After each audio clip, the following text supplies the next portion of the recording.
stuff we do here.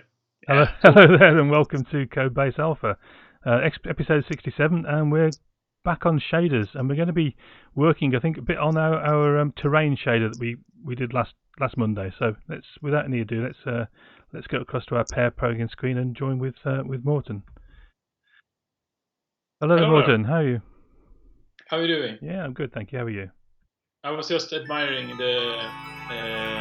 See, you got some viewers as well. Oh, it's Carrie. Thank you very much for the raid. That's very kind of you. I'll give you some hype, but we're in our pair programming scene, and I haven't got the hype on there. So thank you so much for that raid. So welcome, viewers, from Carrie's stream. Hope you can stay around. If you haven't seen the stream before, we're doing pixel shaders today, and we're going to be working on well, I'll show you what we're going to be working on. This is the shader that we built last week, and it's a terrain shader. So you can see we're flying over mountainous terrain with snow and lakes and seas. So we're going to be working on this, try to make it a bit well, even better, really. I suppose we're just trying to improve it, so we'll see what we can get. So thank you so much for joining from the raid. If you're still watching it, I'm sorry, but yeah, we do seem to get quite a bit more ads these days. If you're not a follower of the channel, we're actually only 9 away from our goal of 300 followers. So it would be very, very kind of you if you would hit that follow button. But Mårten, why don't we kind of get straight into it and what we're going to be doing today? So I think there are many things we can improve in this shader. One of the things I think we could, I think what's going to do, I'm thinking is that I think we need to do some serious uplifting of the water. Yeah. But I'm actually thinking we can do that the next stream if you want to do it. Okay. Or depending how far we get this stream, right? Right. Because I'm thinking we probably want to build a water reflection shader in a different, to just focus on it a bit, and then when we got that right, we move that in to this shape. That sounds like a good idea, because it's a bit of a subject in its own right, isn't it, really? Yeah, to get the water reflection correctly, and if you mix that up with all the mountains and everything, you just get confused and you don't get this sort of understanding of what you need to do.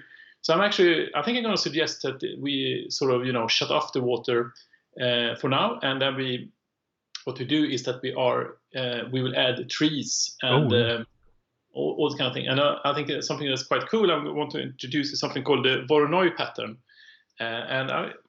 While you can, so one thing you can do if you want to do it immediately is to turn off the water. So let's stop the movement. Right, stop there. Yes, and if you remember, we added this if statement for the water. So we just comment, or we just add the false there. So we remove that. And meanwhile, I will actually find an example of the Voronoi pattern. Okay, so I'm going to try and find where we put the water in. So this shader is actually in less than 300 lines of code, but we do have some kind of repetition in here, which we could probably refactor out eventually. But so water. So it's in the get color function. Yeah, so it's here, and it must be here. So we're saying the sea height is 0.3. So if you change that to 0, we got no. Yeah, that's one way to do it. Yeah. So we got no water. We sort of get rid of it totally. Yeah. Now there is something called the Voronoi pattern, and that's a quite interesting pattern in that it has a sort of it will sort of help us build the tree structures, because it kind of look almost it kind of has an organic look to it, right. So to say, even though it might not really be organic, but it's kind of have that look instead to it. So I'm going to share with you an example that we can look at a little bit. So I'm just going to find this thing here. Okay. So we're going to go over to Shader Toy, which is my new favourite website. It's a very good website. So we'll start another tab there. Okay, right, okay.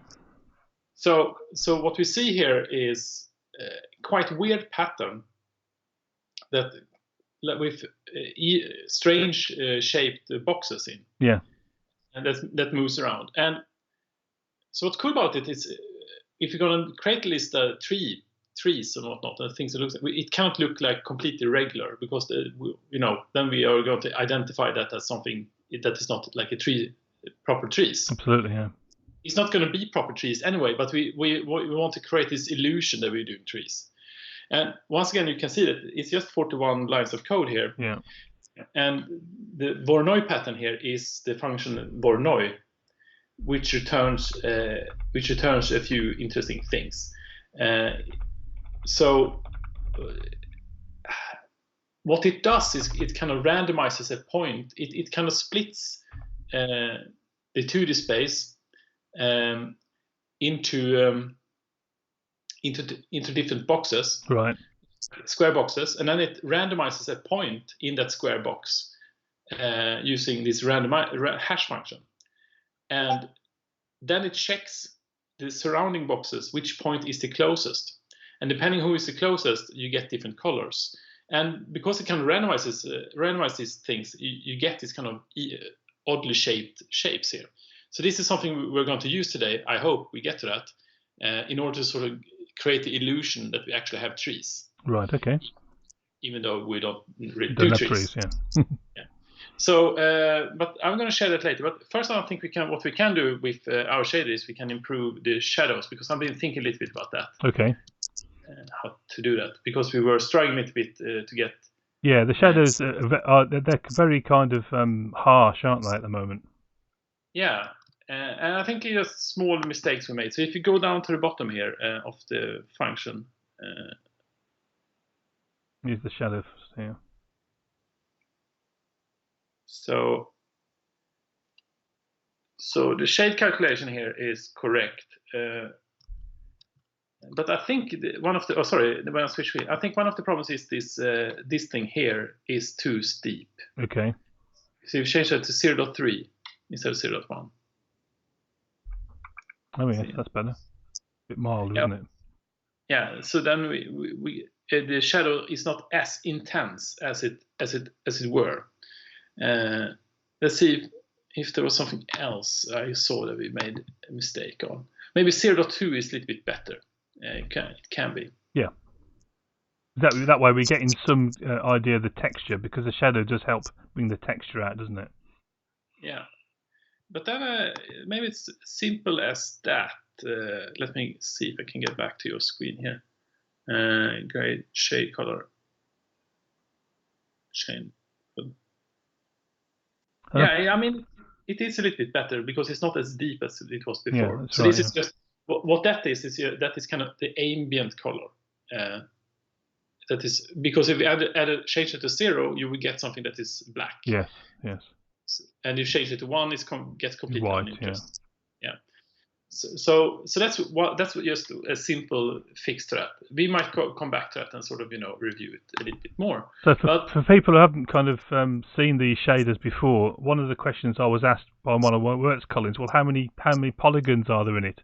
And I said, well, there aren't any polygons at all in it, because it is all calculated by mathematical functions in real time. So this code here, we've got nearly 300 lines of code, is actually calculating the color of a single pixel, and we then replicate that across the entire canvas and do that same calculation 60 times a second. There's a huge number of floating point calculations going on, and which is why you need the power of your GPU to actually achieve this. So you've got, I think we worked out it was teraflops of floating point operations going on. So you could maybe argue that there are 2 triangles on the screen to create a square. Yeah. And then we apply what's called a fragment shader. And then for each pixel in this fragment shader, this function is being executed that then computes the mountain ranges. So let's see now if we can add this Voronoi pattern to this thing. Okay, here. Yeah. And I think in order to do so, we need some helper functions, because the Voronoi pattern uses a randomization function. So I'm just going to give you these helper functions. Okay. I've pasted them in So we're using CodeShare to just facilitate copying code around between our desktops.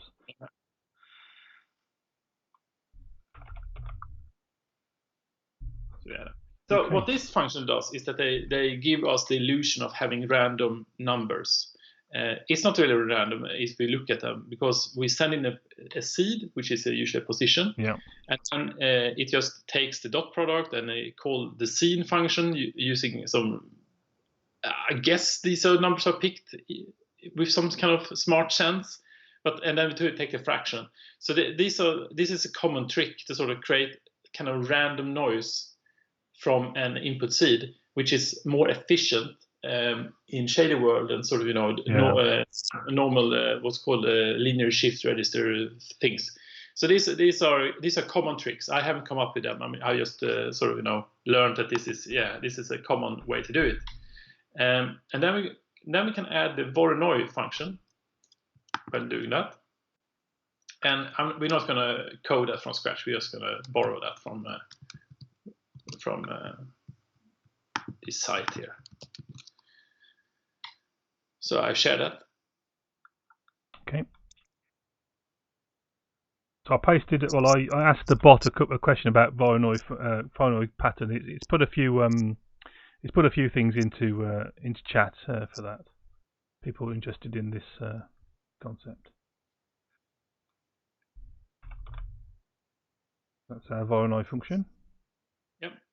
And in order to use this Voronoi function, then we have to obviously call it. Let's do that later. I also had another thing I wanted to sort of change here. So okay, so let's just introduce some fake, some not so realistic looking forest. So if you go into the function where we decide sort of the height of the snow, we can also write another if statement to determine the height of the tree level.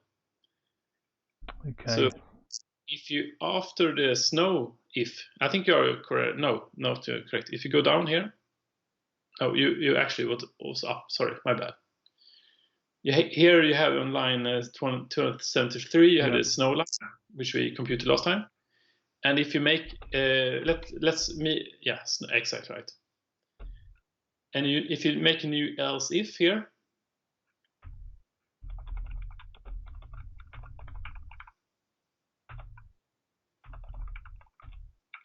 Okay. And if you say py in the if statement, you have to type parentheses. I think I've got it. Yeah. If py is less than 0.5, perhaps. Okay. Then what we say is we can say the surface color is something else, just 0.2, 0.5, and 0 to give it some kind of greenish kind of fake look. 0.5, 0 and 0.5. Yeah, something like that. It's just that so we see we get a different color. Right, I got purple there, never mind. Yeah. So let's lower that a little bit, maybe 0.4, even more perhaps. Okay. Okay, well, so let's make that color a little bit more green kind. So the red is the first one, so that could be 0.2 perhaps, and the green can be 0.5. Let's get in there. And the blue probably should be close to 0. There we go. That's green. Yeah, so we get something that doesn't really look like forest, but it's it's a start. And then we can apply the same kind of, you remember this flatness thing we do up there? Yeah. In order to make the tree line not so sort of completely regular, we can take this same flatness as we do on the snow line. That's on line 273. You have the minus 0.3. Yeah. So if you copy paste that thing. There's that bit there. Yeah. And then we go plus here, I think. So take plus 0.1. So it's the same kind of thing, really, that we want. Yeah. So we're breaking up the edges, aren't we? So we're creating this kind of broken thing where we got isolated trees and some kind of holes in the trees, basically. And the snow, since the snow comes before, the snow overrides the tree level, so which is kind of correct. Yeah, I think so. Yeah. So I mean, looking at my screen, it's a start, right? It's not. So, but what we want to do right now is sort of introduce, so we can almost see the individual trees in the shape. And the way we do that then is we can use the Voronoi pattern to do that. Okay. And so what you can do before this function, you call the Voronoi function to get this pattern. So above the if statement, I think it returns a WEC 4. So this is just us using the Voronoi function here. I don't know what to call it. Tree pattern. Yeah. Okay. That's okay. And then you pass in p position, which is p.xz, because yeah. And no, I think that's fine. Not. I think that's correct. XZ. Can't remember. Yeah. I think that's what we should also say, by the way. Yes, I'm just the menus seem to have vanished. So I'm just. Yeah, press the Alt key. I think it comes back. Alt, does it? Okay. There we go. So we learned last time, viewers, that we need to keep saving, because if we run into an infinite loop, it actually crashes the IDE, which is perfectly kind of reasonable behaviour, because it doesn't know what on earth to do at that point. I think what happens is that the driver, goes into the loop, and then it's just the driver crashes, and then we are like, okay, and then perhaps it should have some recovery mechanism, but that's what's happening. Well, they're improving the IDE. This is Kodelife, the IDE, so they're improving it all the time, and this is the latest version we've got here. It has got some quite significant improvements inside it. So it has support for compute shaders, which I think I want to learn how to use, but I haven't learned it yet. So I'm just using these simple fragment shaders. That's what I understand. Yeah. So let's just try this Voronoi pattern here, right? And so if you go forward, we are over an forest area, kind of.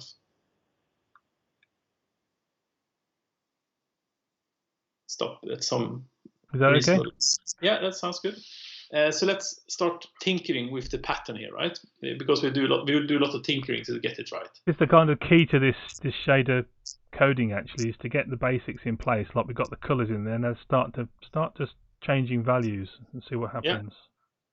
So we want to modify this tree surface color. So one thing we can do is we can just start, because the Voronoi pattern, this VEC 4 contains 4 numbers. I think the first one is the distance from the central part of the Voronoi pattern. Right. And the second one is a different randomized number depending on which pattern you're in, which fragment you're in. And the third one is a distance vector, I believe, from the central. So I think let's just try to multiply this surface color by the y-axis and see what happens. Tree pattern.y. Okay. Yeah, so that's interesting. So what we see here now is we see it's kind of broken up.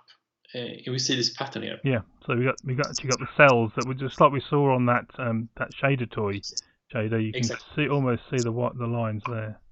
And we want the cells to be smaller because otherwise, I mean, this is interesting in some way, but in order to sort of represent the individual trees, we want the cells to be smaller.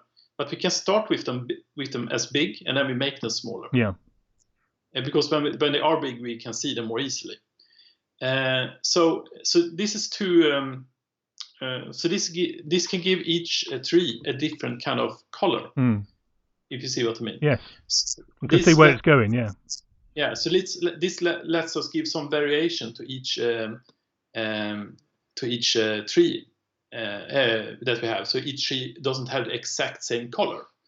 we can variate that between two colors then. So one way to do is that we use the mix function, because the mix function allows us to mix two colors, and then we can use this random number to sort of mix between two different shades of the tree. Right.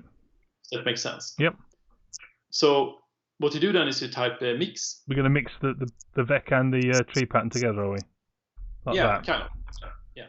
So then this can be the first color, and then you type comma, and not the after the color. So between instead of the multiplication, take a comma. Okay. And here you write a different color, which could be perhaps more reddish, and we make it 0.5, 0.5, and 0, something like that, to make it more red. Okay, yes, that's got some autumn color in there now.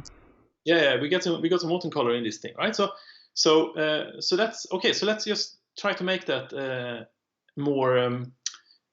So we get the sense that each individual tree is the color like that, and it's very simple to do that actually, because if you have the tree pattern up there at line 272, yeah, let's just multiply the position by 50 to make it 50 times smaller, and see what happens. Is it too small? Too small, I think. Yeah. Yeah. Let me change it to 20. Are we seeing any change? 10 then. So we got some pattern there now. Yeah. So maybe the distinction between the colors is not strong enough. Yeah. All right. Okay, but you see that by multiplying by different sort of numbers, we can get a sense of having. We can sort of introduce this sense of having different colors. Well, it certainly looks good, because you can see those different. It's better than having a kind of solid green there, isn't it? Yeah. Just by having this thing, it actually starts looking. So maybe this is sort of because we can have different patches of colors, and then we can have individual trees inside these patches. That's something we could do. Okay. But in order to do that, then I think we should actually compute two tree patterns. One is that is giving the overall patch that gives the patches of colors, and then we have one for the individual trees. So I would then suggest that we make a patch pattern, or whatever we can call it, tree patch pattern, or something like that.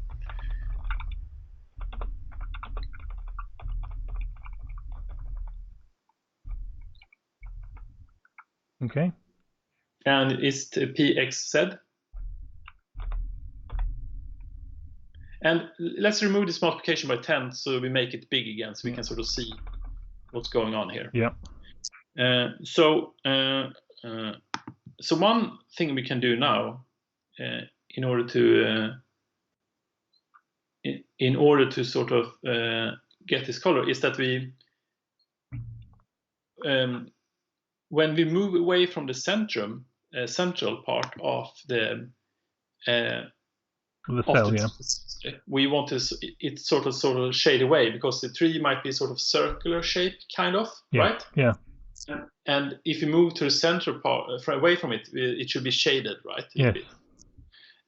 So one way to do it, we can try that, is that we take the surface color, yeah, and you take a new line, and you multiply the surface color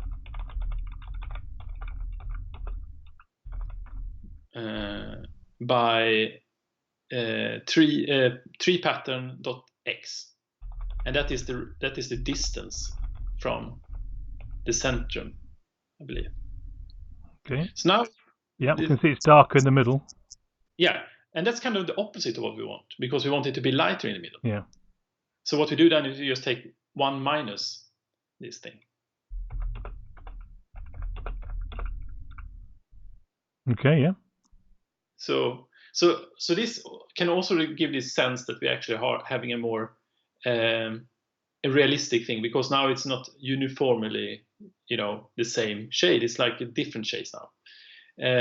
What you can do now is you can increase the sort of make the tree smaller by maybe multiplying this tree pattern position by 50, for example. Up here. Yeah. So we multiply the position, that makes it smaller. Not adding it, we multiply. Sorry. Oh, look at that. I can't really see on the screen how it looks. It's this kind of it's almost as if there are. It's got shadows between trees almost, but it's the color variation is. Did you want to use tree pattern or patch pattern? No, I think the tree pattern is correct, but perhaps it's too much. Maybe let's change this to 25 or 20 and something like that. Let's try 20. Yeah. So it's almost got a grid, almost like a grid now. Yeah. Yeah, but maybe 50 is the correct size in the long run. I'm just thinking out loud here for the tree patterns, and then of course the patch pattern, which is the colors. So let's change this to 50, and then you multiply the patch pattern by 10. So we're not using the patch pattern at all at the moment. Yeah, we are actually. No, we should do it. Yeah. So instead of the tree pattern.y at line 285, we use the patch pattern. Okay, so now we can see the variation in there. Yeah, so the trees are not uniformly colored. We have a little bit sort of thing. In order to sort of improve, it can be a little bit hard to see on the screen here, but we should also modify the normal of the tree. So the normal here is the same normal as the underlying mountain, but like I said, if the tree is kind of round, the normal, of the tree should, it points to the top at the middle of the tree, and then it sort of folds aside at the sides, and that we should sort of emulate in some sense. And we can actually do that quite simply because how this Voronoi function works. So one way to do it is we create a normal offset function, or a vec3, which is normal offset, inside the if thing here, and you can call it normal offset. Yeah. Okay. And this is something we're going to add to the normal, and then what should be in here? Yeah, well, what we do is we type vec3, and the first vec3 is in the Voronoi.z, because that is the x offset of the Voronoi pattern. Oh yeah, this is the tree pattern. Sorry. This is the tree pattern. That is the offset. Okay, yeah. From the central, and then the y-axis should be 0, and then we take the tree pattern .w, which is the last one. And now what we can do is we say that the normal now, that we update the normal of the here. So for example, we can say the normal is now equal to normalize, because it's always important to normalize the normals. Yeah, absolutely. Yeah. And by normalize, we simply mean bringing back into the 0 to 1 range. Yeah. And then we can use the low resolution normal low, we call it, I think. Yeah. And what you do then is that I believe you subtract the offset to get the right thing. So subtract. Okay. I don't know. Maybe you can make the tree pattern a little bit bigger so we can see it on the screen what's going on. So if you, instead of multiplying by 50, we can sort of, Cool. Yeah, I think we can see now on the screen. Yeah, you can, yeah. Let's make it even bigger, actually, just so we really can see it. Yeah.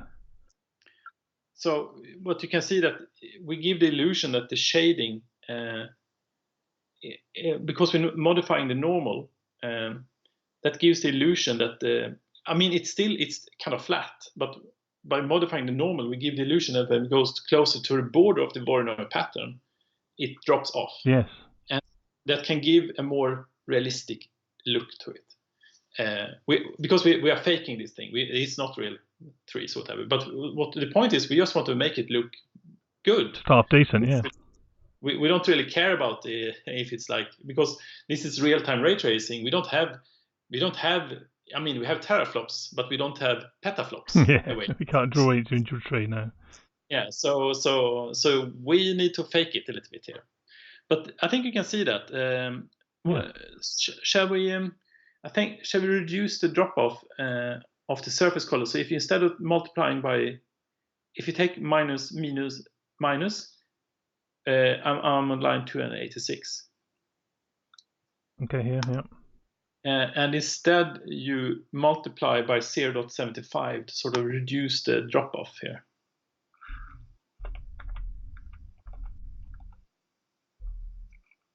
Oops.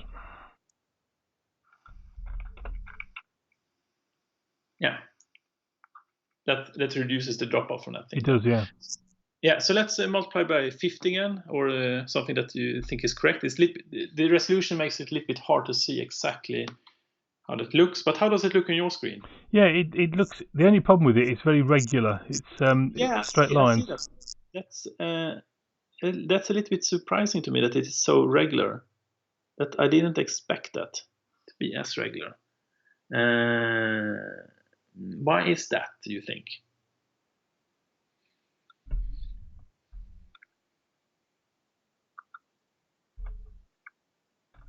Because if you don't multiply by, so let's make it a little bit bigger so we can see if you can identify where regularity comes from. It doesn't look regular when you look at it like that. So now as it gets smaller. Yes. 20, so let's say 25. 25. Then you get the regularity that creeps in. Yeah, that's interesting. Why is that, do you think?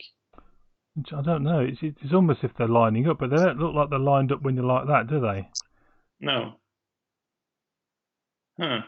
That's weird, because I don't think it's like that for mine. Let's see now. Can it be that we have a precision problem here? Could be.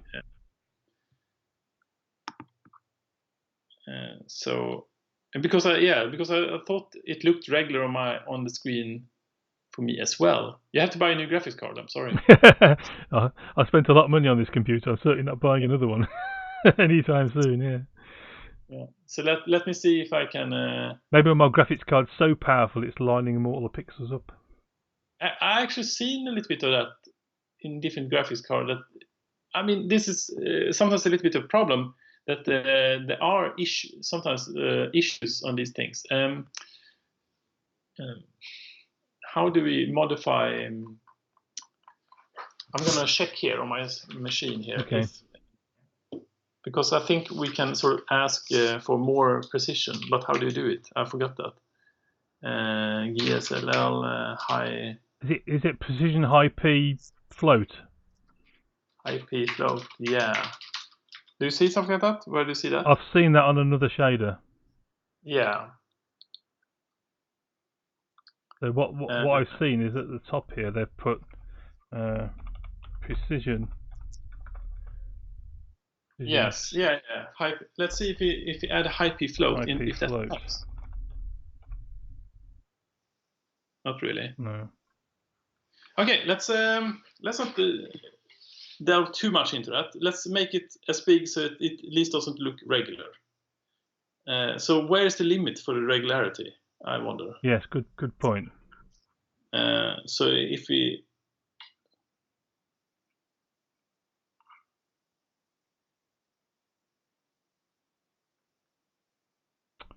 if we go down to 10, you see it kind of, you can see it starting there, can't you? There's lines, definitely lines forming in there. Yeah, let's say go to 8. I mean, it will not be completely now that's regular. Much better. 8 is, then you get, you lose that regularity. And the strange thing is, it's really nothing any different, really. We are just rescaling the position here. Let's if you no, it could be that the value is so big. You see, the value of is 9,000 seconds. Oh, okay. So can we start? Can we restart? Yeah, I think you double click the pause button, and then you go back forward a little bit. Forward, not backwards. That can get weird.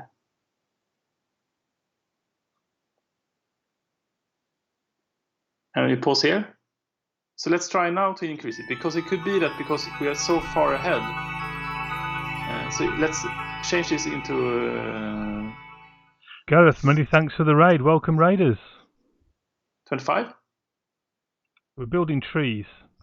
So that's now it's this looks much better. It's lost right? its regularity, definitely. Yeah. Yeah, and the reason for this was because of the time was 9,000 seconds, we moved so far ahead. So when we're multiplying the position, we lose precision, Right. because we don't have that much precision. So now it looks much more irregular and like how we want it to, right? Yeah, it's much better. Yeah. So let's make it 50. See how that looks. Okay. Oops. Ah, yes. No, that's much better. So now, at least on my screen, it looks like we have something that could trick us to believe we actually have a forest here. Yeah. I think it needs to be a bit brighter. Let's see. That's slightly brighter. Yeah, but we could increase the brightness of the tree color, right? Yeah. So you have this surface color here. You can sort of just multiply by 1.2 or something like that. On line 287, I think.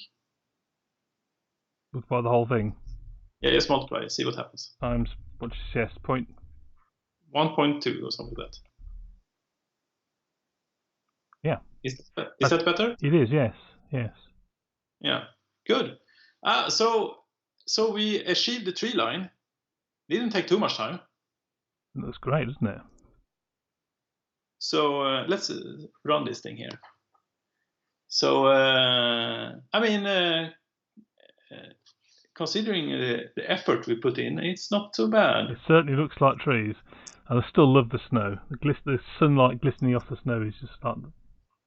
Let me see on the stream. It's better resolution on the stream. Hi Dragon Eye, welcome to the stream. Good to see you.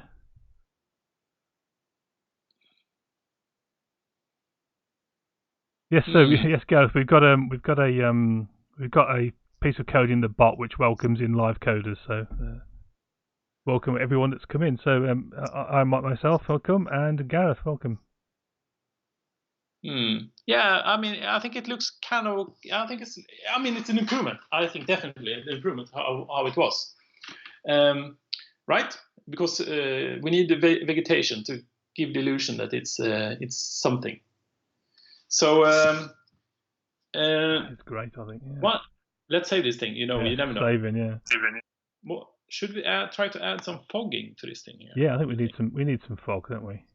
Need some fog to pull into the deep parts of the mountain ranges. So, and that's actually not too bad to add. It sounds complex to add fogs, but we're gonna, what we're gonna do is we're gonna cheat. We're always cheating. Fluff Creations, welcome. That's what we need to do. When you only have a few teraflops to play with, you have to cheat a little bit. So let's pause the something around here, perhaps. Links Heroes, good to see you as well. So, hello everybody. Yeah, sorry, I'm focused here, thinking ahead. So what we do now, I think, is got me live coders jersey on Rambling Geek. Welcome to the stream. Oh, you got a founder's badge as well, Rambling Geek. Actually, Mårten, why don't you type into the chat and see if you got a founder's badge? You should have.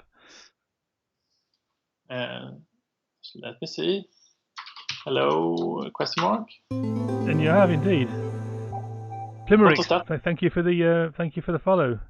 Founders badge. It means you're one of the first, say the first 10 to follow on an affiliate stream. You get a special badge for life. Founders badge. Wow. Yeah. Achievement unlocked. I will mention that to my boss. Maybe I get a raise. So Gareth, the question here is: do you generally do this much work on in shaders, or do you pass in a terrain? So we're not passing any terrain in.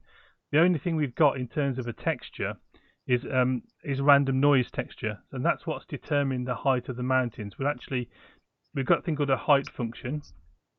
It might be as well to actually just recap, Mårten, how we're generating these mountains. Yeah, so there are many different ways of sort of generating terrains, and a very common way to do it is you use triangles, right? But I think SMB and we think triangles are hard, so we like to. Look at that! Thank you very much for that subscription, Gareth. So wonderful, thanks. So triangles are hard and difficult to work with, so we try to stay in the math domain. So what we do here is, if you scroll to the line, let's see if you find the height function. Yeah, we've got here. the height function on screen at the moment. Oh yeah, sorry, I didn't see. Oh yeah, here's the height function. So what we do here, and so you can actually demonstrate that it's going to look. So if you change the iteration from 7 to 1.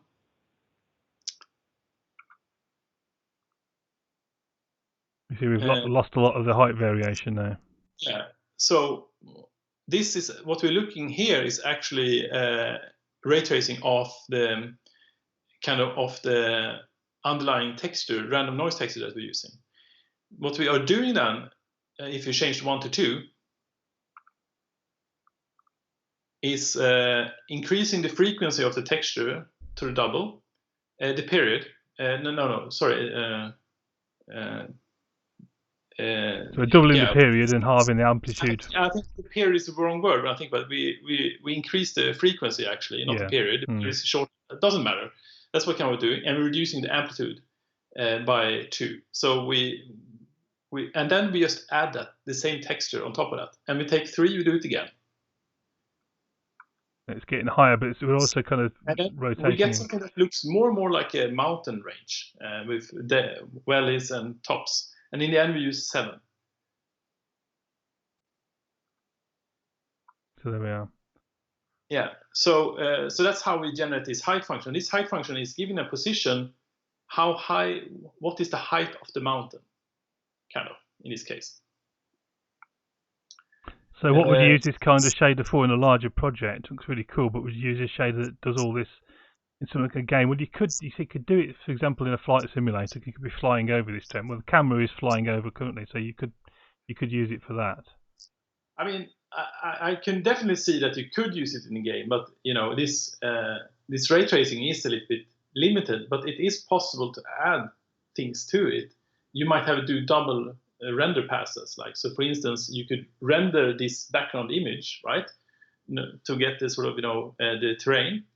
And then you ensure that you get the Z position, the depth on each pixel, so you generate a texture with depth in it. And then you could generate a normal sort of triangle-shaped aircraft, perhaps, and that you could put into this thing here. Yeah. So I think it's possible to combine the two worlds, right? That you have ray tracing, and you have like a flight craft that you could fly around. So I mean, I think this is primarily used to sort of cheat out terrain and make it look cool with little tech, with little code. But I do see it's possible to use it for games programming in some sense. But you can also use this same technique here to sort of generate this kind of a mountain range using triangles. But when you use triangles, you get all this problem of tessellation and sort of loading and all these kind of problems that is just too hard for me to deal with. I like the simple worlds, which is basically just maths, the math world, where you don't have to deal with triangles. So you remember, this is now what, 337 lines of code, and there's some repetition and some constants being passed in. We could certainly shorten that if you needed to. So yes, I think it's doable, but you have to come up with a game that kind of fits this model. And because we can sort of generate for each position how deep that pixel is into the world, because we know that when we render the pixel, we could then render that texture with that depth texture, and that could then give us. And we could then put other graphics on top of that. There's another question here: why we use GLSL and not HLSL? So one of the reasons for that, or maybe my primary reason for using GLSL or HLSL, GLSL is the shaded language used in OpenGL, and HLSL is the shaded language used, I think, in DirectX. High-level shaded language, yeah. Yeah, the primary reason, and they are very similar. But the primary reason for using GLSL is that is what they're using in ShaderToy, and I like to write shaders that are compatible with WebGL, so I can use it in my web pages and show stuff off, or just put it on ShaderToy. And WebGL uses GLSL. This tool as well, which I really like, Kodelife, also uses GLSL, and I don't think it supports HLSL. And we also got all the code up on the GitHub. that Mårten's provided to put these shaders into your web pages. So, the code's all there. So, do pop across to the GitHub and take a look, because it's a fantastic resource. So that's the simple reason, so to say, that we want the shaders to work on the web page, and this tool uses GLSL. I personally don't care. Which language is the best? They are very similar. In this case, they look very similar. There's some slight small differences to them. In terms of the question about any tips how to learn GLSL, it's hard to say that. If it's anything like this language, GLSL, then it's to experiment. I don't know if there's an equivalent of kind of shader toy or whatever for that language, but look at examples and play. So learning GLSL and HSLL is quite simple. You get Kodelife and you learn how to program that. And by learning GLSL, you basically are learning HLSL at the same time, because they are so similar. There are slight differences, but they are conceptually exactly the same, and syntactically, but there are some differences to it. Now, when it comes to DirectX and OpenGL, that is a different domain, and that is much harder to learn, because it's you have to sort of allocate all these kind of resources on the graphics card, and you have to open windows, draw triangles, and it's just a big mess. It's hard to get to the good stuff, I think. But in terms of resources, there are a lot of resources on the web. So if you search for sort of tutorials on DirectX or sort of tutorials on GLSL, OpenGL, that they exist. But one of the interesting things, now getting derailed here a little bit, with DirectX and OpenGL, is that they are getting harder and harder to use for each new generation. And the reason for that, I believe, is that what the games developer are asking for is just pure performance. They don't care about high-level abstractions to use the OpenGL and DirectX. They want the maximum performance. So the API, I noticed, for DirectX and OpenGL has over the years become more and more primitive. 10 years ago, it was actually quite simple to open a window using DirectX. These days, it's quite hard. But that's because the games developer, they love performance. Yeah. So I posted a link into chat there, which is an OpenGL kind of tutorial page, and that's all into triangles and polygons and things. So you might want to check that out. Pops out that there are good DirectX tutorials. Yes, you can download the DirectX tutorials and compile them and run them, and they have like show a teapot, show two triangles on a screen, simple stuff that you can start from. Yeah. So it's certainly possible to do that. And also DirectX documentation. I agree. DirectX 12 is just, that's mind blowing.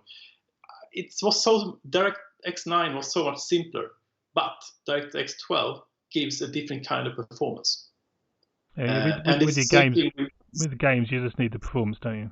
Yeah, it's the same thing. They also produce a new version of OpenGL, which I believe is called, but it's a new version of OpenGL that is used, and it's also like this. It's super hard to work with, but it's so fast. There's another link being posted by Gareth. Thank you very much for that, Gareth. Welcome. Yeah, that's exactly right. Someone in chat said it. So, but DirectX documentation on their on Microsoft's website is actually very good. So I usually give .NET a hard time for being rubbish documentation, I think, to be honest. But getting better. But when it comes to DirectX, it's actually quite good. If the .NET documentation were as good as DirectX, I would not complain. I'm sure you'd find something. Yeah, sure. You're a stickler, aren't you, now, Mårten?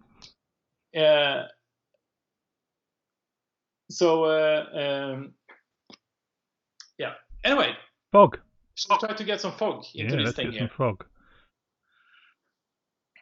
But I think Gareth's point there is correct. But I don't, I want to use the bare bone stuff.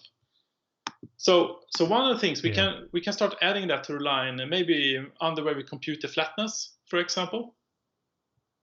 Right, flatness. Okay. So you go to get color function. Yeah. So the strategy for doing fog is this. We are going to introduce a fog layer which has a fog layer which is at a certain height, like the sea level. Yeah. And then we're going to see when the ray intersects the fog level, and then the further it travels through the fog, then we are going to modify the color so it goes towards the background color. Right. Okay. Sounds good. That is the strategy. So it's basically we're using another layer, like the water or the tree layer and whatnot, right? Yeah. But we're going to sort of see how far the ray traveled through the fog and sort of diminish it. So the first thing is easy. Under maybe the function under ref factor line 272, you can add a line called fog height, and I'm just going to guess, let's say 0.3, something like that. Okay. And then we, like you remember, we computed the distance to the fog. We're going to do kind of the same calculation as we did with the water level. So we are going to compute the distance to the fog, and this is quite simple. Okay. I'm just going to do the equation here. So this is one of the things that is hard to explain, but not so hard when you see it. So give me a sec. Your pubs.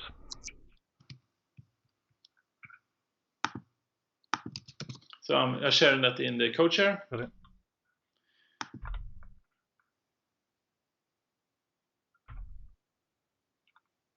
Okay. And that you put under the fog height. Yeah. So what is the fog? That is the height from where the eye is to where it intercepts the fog layer. Yeah. So the ray origin, the y component of the ray origin divided and minus, sorry, the fog height minus the y component of the ray origin, all divided by the ray direction. Yes. Y component. Okay. Yeah. And then kind of the fog, the distance traveled in fog, I don't know what you want to call that, is d minus d fog.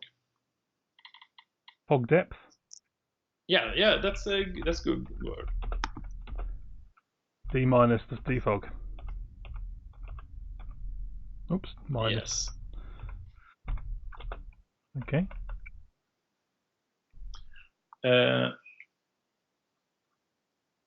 So, but the thing is also, it's certainly possible that it can happen depending where the eye level is. So it's certainly possible that the d fog can be greater than 1. Yeah. So we want to normalize that, do we? Yeah. So what we should do is we only want to do this computation if d is greater than d fog. And not normalize. It is more like an if statement, or this. Can we do a ternary statement? Can we in this?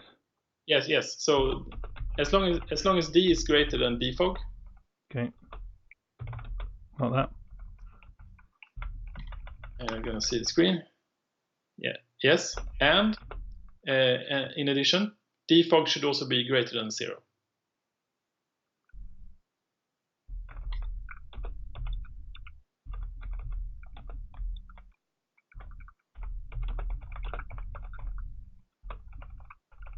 Then this is the distance traveled. Otherwise, we can say 0. We have traveled we don't have any of that. Yeah. Okay, so then we have a fog depth.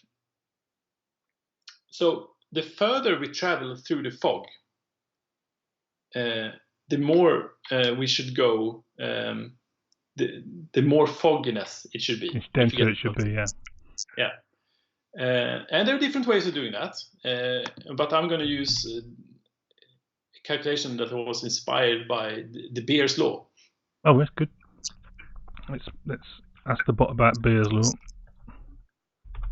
So it's not as cool as it sounds, but it's okay. But it's basically exponential fall off. So what you do then is you say that the fog factor kind of is like how much fog it is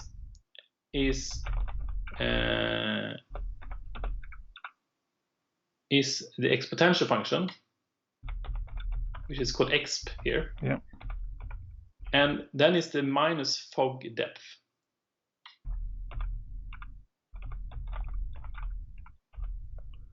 Okay. So what's going to happen here now is that when fog depth is 0, because we haven't traveled through fog, this is going to be 1. Yeah. But as more and more we travel through the fog, this is going to get reduced to 0. Yeah. And this exponentially, literally, yeah. Exponentially. And that will give, I think, well, from my experimentations before, a pretty natural look to it. I mean, it's faking it again, but it's going to look pretty okay. And it kind of makes sense if you think about it, because that it is exponential fall-off. Because each meter you travel fog, you bleed off a percentage, right? Absolutely, yeah. So you keep 90% of the intensity for 1 meter, and then so it makes sense. It's exponential. So let's add that to our values. If you go down to the color calculation, and when we are computing the color, right here, yeah. Oh, that's the shadows. Yeah, so that's good, right? Is that the right place? So at the line 310, we're going to make a new line between 310 and 311. Okay.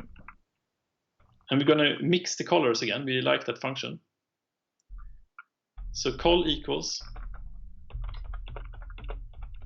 So since it was 0, it was 1 when there was no fog, and it was 0 when we have traveled through fog. It means that when it's 0, it should be the sky color. So we start with sky col. Okay. And then we have col. And then we have this fog factor, right? There it is. There it is. Look at that, right? So this is another wonderful thing about using something like shader toy or well, not even shader toy. You have to compile that, but using Kodelife, you get instant results.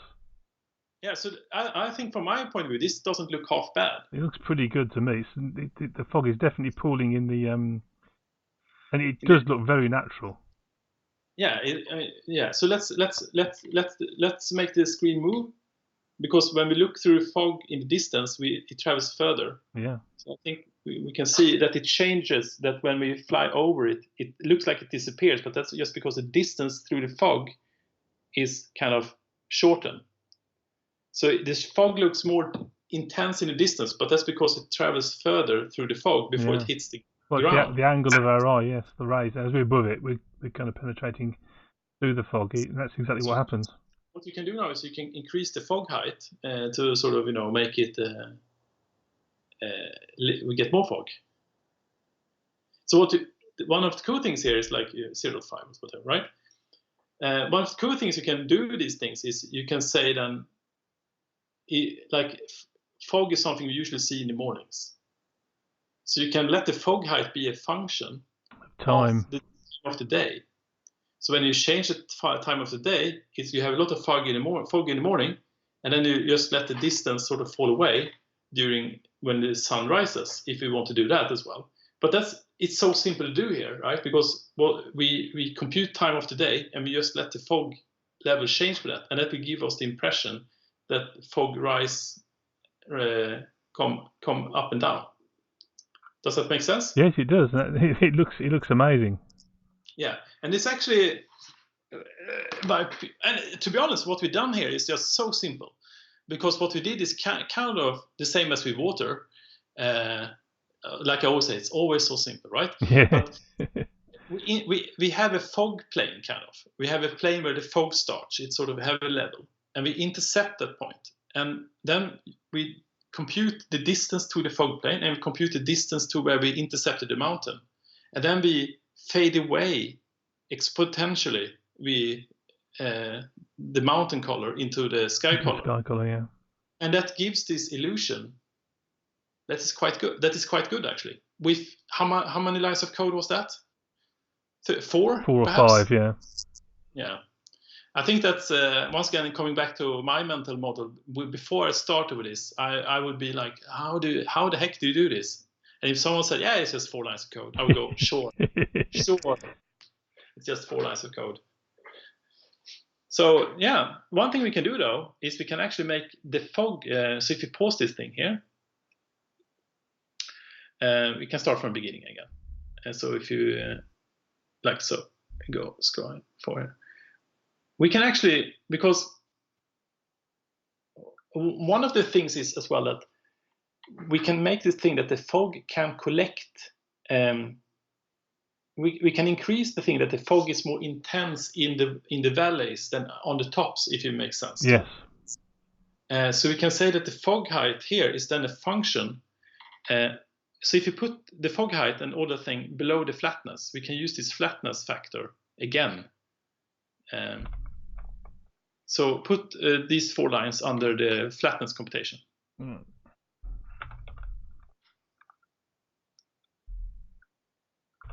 We can use this flatness thing, which we used many times already, to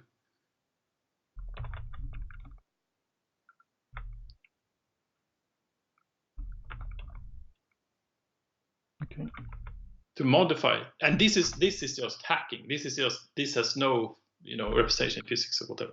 So let's break out this flatness powered by 7 and make that the flatness factor or whatever, because we seem to use that a lot. So we can use that again. So if you copy paste that pow flatness 7. I'm trying to spot where that is. Oh, there, yes. Yeah, and we use that in 2 places. We can just break it out. So the flatness factor gives an indication how flat the surface is, and then we take it powered by 7 to sort of intensify the flatness in some sense. That's a very weird word. And then we can replace at line 291 to flatness factor as well.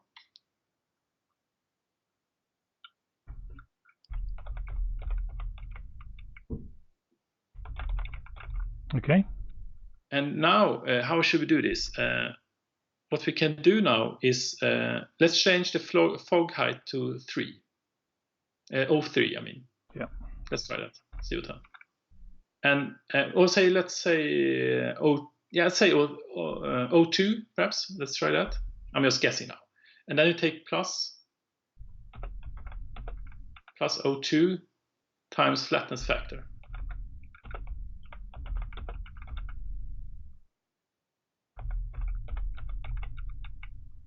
I don't know how this will look, by the way. Oops. It's done. There we go. I think. So now what you see, I think, on the screen is now the fog doesn't look as. If you also start it, it looks more knobbly or whatever. How can you say? Yes, it looks pooled, doesn't it? Yeah, it looks more.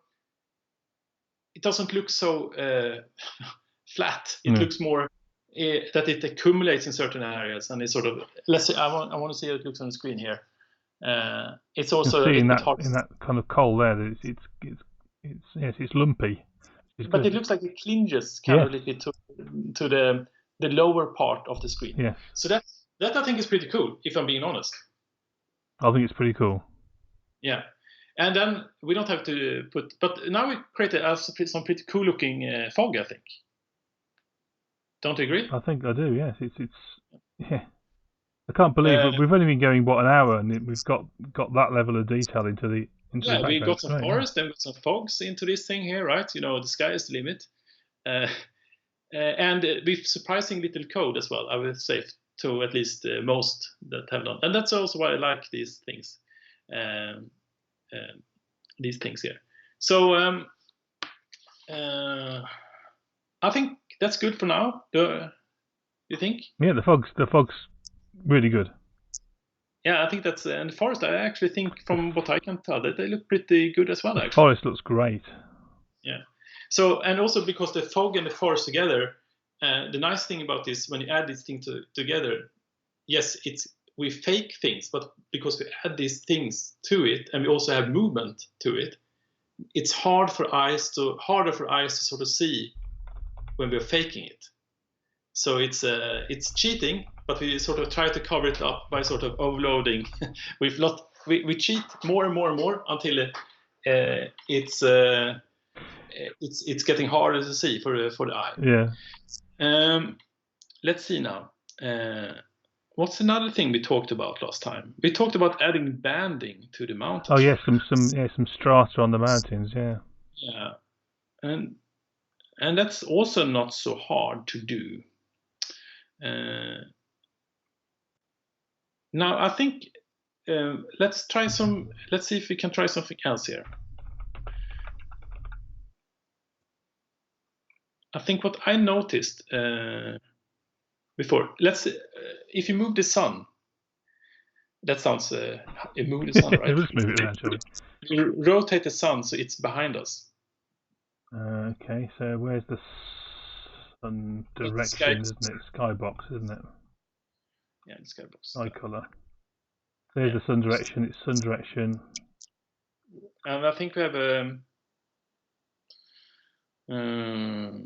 sun direction. Yes. So instead, if you make the sun direction, actually, just to try it, we can set time here instead of 2, right? So the sun goes around, so then we can sort of study.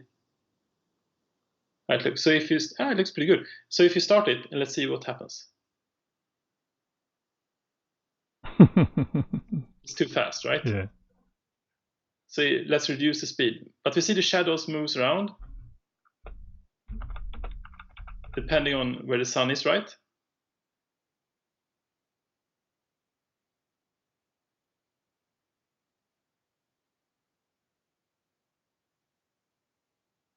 Yeah. So what we also can do, right, later on, is that you can move. You can make that the height of the sun varies with the day. Yeah. It does not. Okay. See, this looks pretty nice actually with the colors on the mountaintops, right? The highlights we see. I think that looks pretty good. Because we added this reflection on the mountaintop, so we can sort of see, at least what I see from it, it's kind of glimmers off the top. Yes, the glistening on the snow is great. Yeah, that's pretty cool actually. But what I was thinking when I was looking a little bit on my side here, is that it looks a little bit lifeless, the mountain, when the sun is from behind. So if you restart it or move back to the start, yeah, I think, I mean, it looks okay, but it looks a little bit, to me, it looked a little bit lifeless. Yeah. The color. So. And this is a cheating way that I kind of discovered when doing this last time. And once again, cheating is good, right? Yeah, absolutely. So the name of the game in shaders, isn't it? So, and so one of the tricks to sort of increase, to sort of add fake shading to it, is that what you do is you compute a low level. You compute a low-level mountain range and a high-level mountain range, and then you get a difference between the low level and the high level, and that gives an indication whether this is in shade or not shade. It's something you can use. Right. So I tried, and then I discovered that, well, if I was cheating a little bit, it actually looked pretty good. So I think what we can do is we can reduce the low-level function. Let's try that and see if the snow still looks okay. So we have the low-level height function. Height low, yeah. Height function low.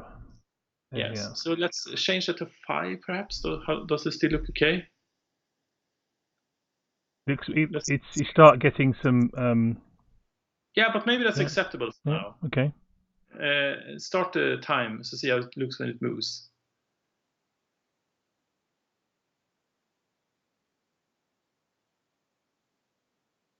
What do you think? I think it's a problem. You think it's a problem? Yeah, when it moves, yeah. It's not clinging quite so well to the terrain, so it looks like. Should we try 6? Yeah, try 6. So that looks okay, I think. Yeah, I agree. Okay.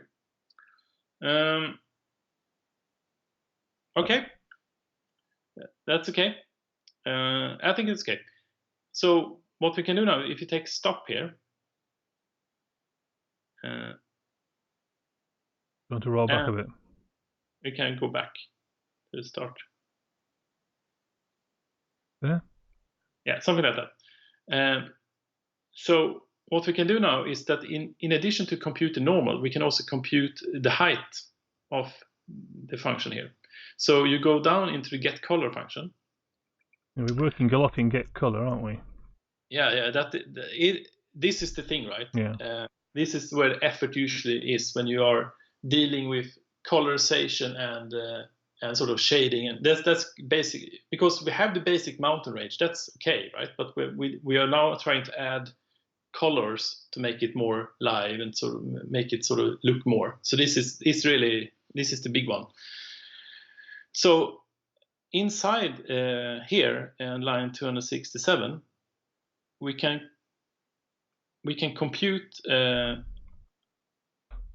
height using the low definition height function.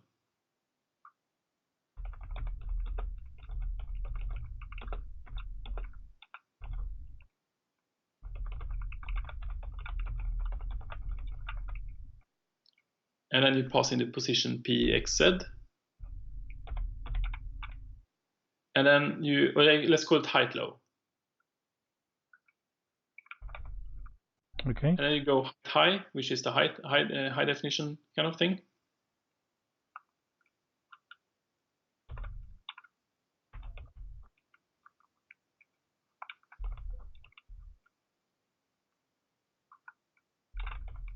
Okay. So what I do here is I compute what like a height ratio. So you can say float height ratio equal to float height high divided by float low.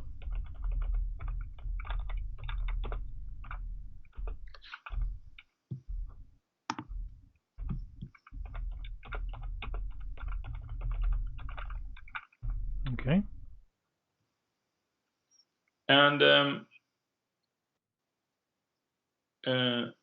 And then what you do is you go down to the color computation, where at the bottom kind of. Yeah, got it. And you multiply vec3 col by a height factor. That is probably not going to make much of a difference yet, but we're going to tweak a little bit on that thing. Oops, what do we call it? Height ratio we called it, didn't we? Not factor. Yeah. Okay. So what we can do now is, one of the things I like to experiment with is with the pow function. So if you say pow around the height ratio. So this is part of the kind of what you do when you're experimenting with these various functions, Yeah. is to stick a function around it, okay? Yeah, comma 3. Yeah, not much so far. Okay, so this is, let's see if this works. It worked when I tried it a bit earlier and in another example. So if you go up to sort of where we are computing the height function, and we offset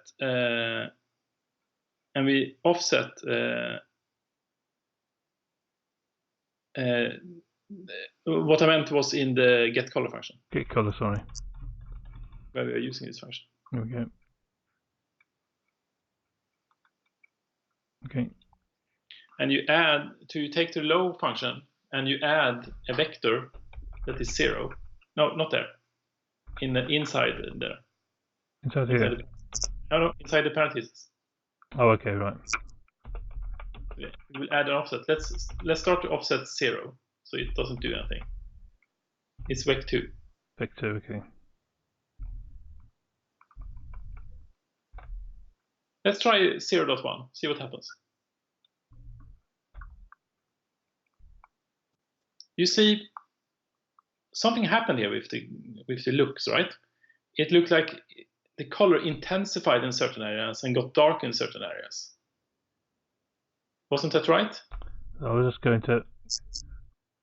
Yes. Yeah. So let's try 0.2. See what happens. and now it intensified even more, maybe too much, right? Yeah. But let's scroll this thing forward so we see that it's moving. But I find when I look at this thing, because now the colors are more, the light, so the lighting becomes more uneven, and for some reason, I don't know what it's in, but it looks more appealing. It's made a big difference. It really has. Now you've got kind of almost like, you know, where the sun is directly striking the mountains, as well as the nice highlights on the snow. You're getting that on the ground colours as well. Yes. So you get these highlights in these different positions popping out, which I find, you know, that looks a little bit appealing to me, right? So the color doesn't get so uneven. And if I'm being honest, we just sampled the height at 2 different points, and then we offset it a little bit, and that creates this kind of highlighting effect, which I think this is pure cheating. This is the worst cheating we're doing, but I actually think it makes a difference. It does make a real difference. You can see the sunlight striking. It's as if the sunlight's really striking certain parts of the mountain, really making it pop. Yes, exactly. It makes it pop, and I think that's more important than understanding why it works. Yeah. Well, I know at some stream they talk about make it work and then make it pretty, right? This is what we're doing here, and then we might never understand it, what it's doing. It's certainly my philosophy: make it work, then make it better. Yeah, so I think we should keep this, nice right? Down there, look. Yeah, absolutely. So let's add this banding then to the mountain, because that will make the mountain look more realistic, I think. So let's go back to the start and pause it. Okay, there we go. It's a nice bit of mountain to work on. Yeah, we see the mountains ahead of us, and now we can try to add this banding thing here. So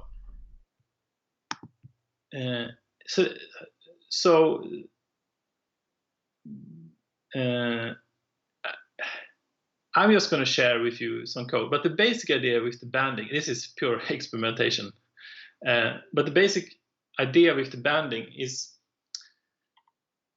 I produced sine waves.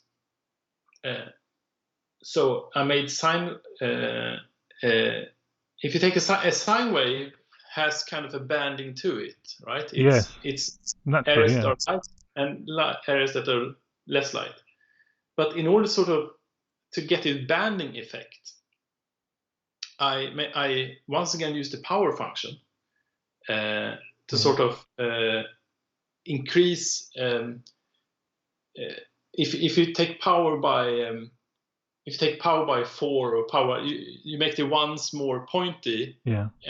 And that is sometimes what you want. So, and I've been experimenting with this a little bit. So, and I think it turned out okay. And we can take the code and then we can experiment with it if we want to. It is more realistic, isn't it, Dragonite? I think it's definitely made it. As I say, the word is made it pop. It's really popping. It's as if the sun's really shining on those. Yeah, those like different sort of, you know, intense at different points. Yeah. So I try to share it with you in the thing here. We can look at that and think about that. So, yeah. Where would you like this code to go? Put it somewhere. Put it in the else thing here. With the height stuff. Yeah, above or below. It doesn't matter, I think.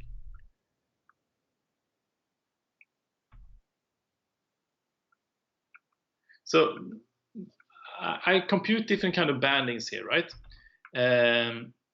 Depending on the y, on the height, on the xz position, and then I take the power by 0.25 to sort of, you know, make things go to much more 1. And it's a little bit experimentation back and forth for these things here to create the banding effect. Yeah. But basically, it's sine waves overlaid on top of each other. So we have a banding factor here now, and we're going to use this banding, the banding at line 272. But so this is honestly just me sitting tweaking numbers back in to get it to work, and anyone can do that. But it takes some time. I mean, I didn't do it in 2 hours. I was really, bouncing back between different things. But then I fell back on this sine wave and overloaded different sine waves on top of each other to get this thing. You can see the sine function used in different cases. Yeah. So if you go into the part of the function, you take surface color equals sand color at line 281, I think. So if you just multiply the sand color by the banding factor, let's see what happens. Multiply. Yeah.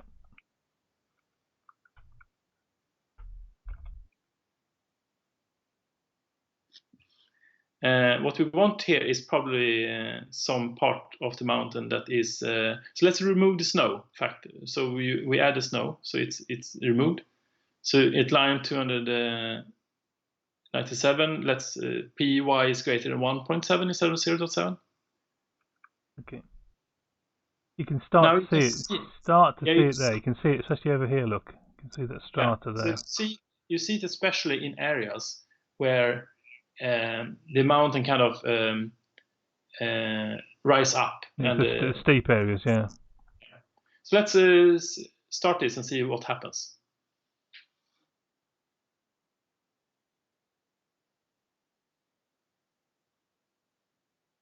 We're coming up on some steep parts of mountains here. Maybe we see it. There, you can definitely see it there. It's quite hard to see, but it's there. Yeah, you can increase the how that is visible to see by if you go to where we're computing the banding. Right.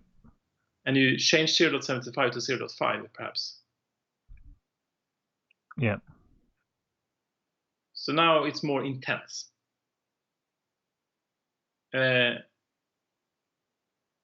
But you see this banding level. So this is basically sine waves added on top of each other. Okay, yeah, maybe that 0.6 is better. Maybe that's the right one, yeah. Let's add the snow back again. See what happens. Let's fly and see what happens.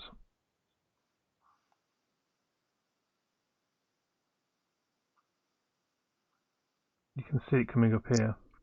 Yeah, you see it when it comes to these areas where it's like and there are different ways of doing it, but it gives a little bit more fidelity to the mountain. It's hard to see on the stream, I think, but I think you can see it more clearly on your screen. And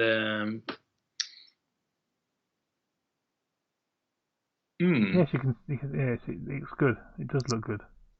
Yeah, pause it here, please. Oops. I'll just go back a bit. Yeah. There. Yeah. It's it works when it gets into these areas, then you see it. Cool. That's really good, yeah. And that's not. I mean, it's some sine waves combined to get this effect because it is sine waves that are being repeated with different periods. So that's how the banding works. So obviously in real life, the banding has a physical process behind it. We completely ignore that. That's hard. That's hard stuff. And there's no relationship between what we're doing and reality. It just isn't. We're not modelling. Not somehow kind of modelling a real process here. It's just mathematics. Even though maths is behind the universe, it's not behind the strata of mountains. So. We are not simulating. We're not simulating. We are trying to produce an effect that looks. Although having said that, we have kind of done some simulation of reality when we took with this flatness factor, haven't we? Where we're just looking at snow doesn't cling to vertical surfaces. Yes. So we are kind of modelling, and same with the trees, really. Yeah. So we're doing something of that thing, right? But if that is the exact formula, I'm pretty sure it's not. Right? No, absolutely not. It's nice effect in the forest down here as well, where we've got these kind of open areas in the forest. Yeah, that's really nice. That happens occasionally when the forest level, it has to do with the flatness level, right? So you can see here there's a steep cliff here, and the trees aren't sticking to it, but they've gone up on the flatter parts. That's really exactly good. Right. Yeah. That's what one see, because the same thing is with the snow level is like in the flat areas, it's probably easier for vegetation to stick than in the steep areas. So that's the idea here. And what we do is really, when it's steep, the way the function works is that when it's steep, we reduce the tree height. Yeah. So it's it's not really Einstein level on these things here. So let's run this and see what we think about it. I think from what I can tell, we've done some pretty cool improvements to the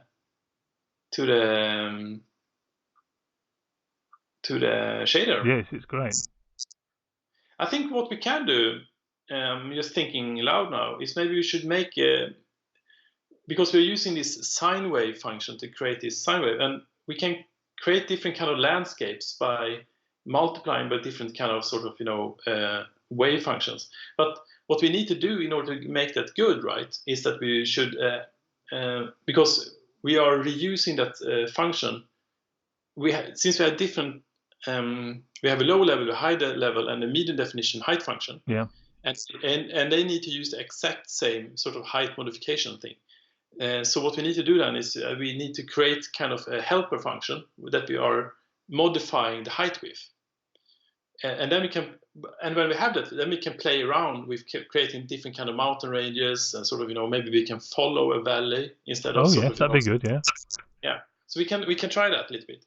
So if you pause this thing here, and we go up here into the height function. And of course, if you have any ideas, feel free to sort of interrupt me. I'm just no. It's great. I just love that part there. That was great. Oh yeah. It's gorgeous. Yeah. That little valley there. You can go and live in that valley. Yeah, and also another thing we can add later is sort of if we are in the shade, we can make sure that the height of the fog rises because in the shade it's cooler. Yeah. So then we can have more fog. But all that is possible because we can just see if it's in shade, then we add more of the fog height, so the fog is more intense, and then we can actually see what's present. So let's do it later. That we can make the fog depend on the day.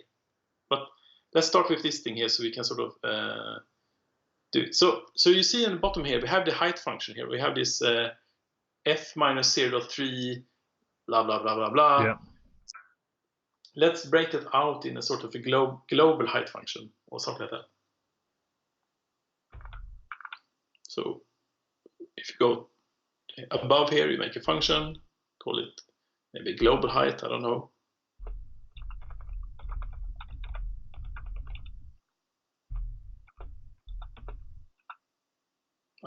Almost. Now we try to write some fancy function programming stuff here.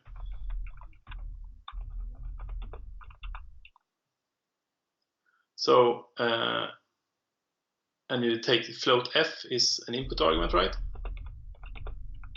And then you have the vec2 op. Yeah. We can start with that. And then what you can do now is you can just replace the global height function. The thing above with the global height function at line 203. Instead of using that line, we use this global height function.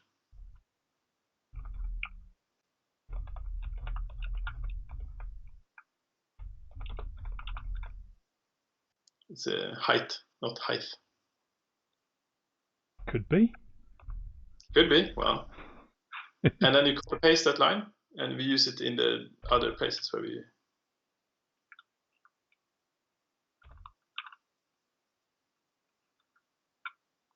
So this is where we got some repetition. We got 3 different height functions. One is high fidelity, one's low fidelity, and one's normal. And we could. One of the reasons we do that is because since we are using a hard-coded loop value, it's possible for GLSL to unroll that loop. If you pass in the number of iterations as an argument, then it might not be able to unroll the loops for us. Yeah. And lose performance. Maybe not important or important, I don't know. This is just the way we do it here. So what we can do now is we can tweak this height function, right? Yeah. You can say instead of minus 0.3, you can say 0.1, see what that happens. Okay. A lot more snow. Yeah, so then So we also seem to be higher, don't we? Yeah, and if you go 0.4. Yeah. then we push it down. Yeah. If you multiply f factor by say 1.2, I think we should make it more extreme. So multiply f by perhaps 1.2. Yeah. It's much more rugged now. It's a higher mountain range, isn't it? Yeah, and maybe we need to reduce by 0.4 now instead of 0.3. Yeah. So then the valleys should be deeper and the top should be higher. So we can do things like that, right? To make it more 0.5. Let's try that. Yes. Maybe that's an improvement, actually. I think it might be. Let's run it and see what we think. Nice strata there. So we make it more extreme, right? We make it more up and down the valleys. And it's actually that's really helped with the banding the strata. Oh yeah, because the mountain gets more pointy, right? Yeah. The banding becomes more visible.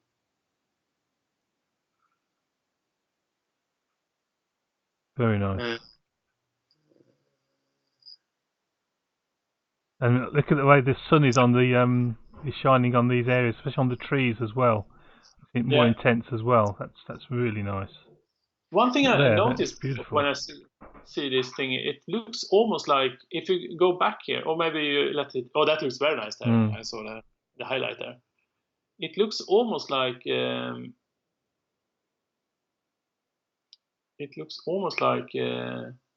we see when the sun comes around. We see this shadow moves here now because the sun moving over the distance. But I thought I noticed something which I thought looked odd, but we don't have to sort of get stuck on that. But I thought it just looked a little bit weird. Where was that? We will see that when the sun comes into the picture again.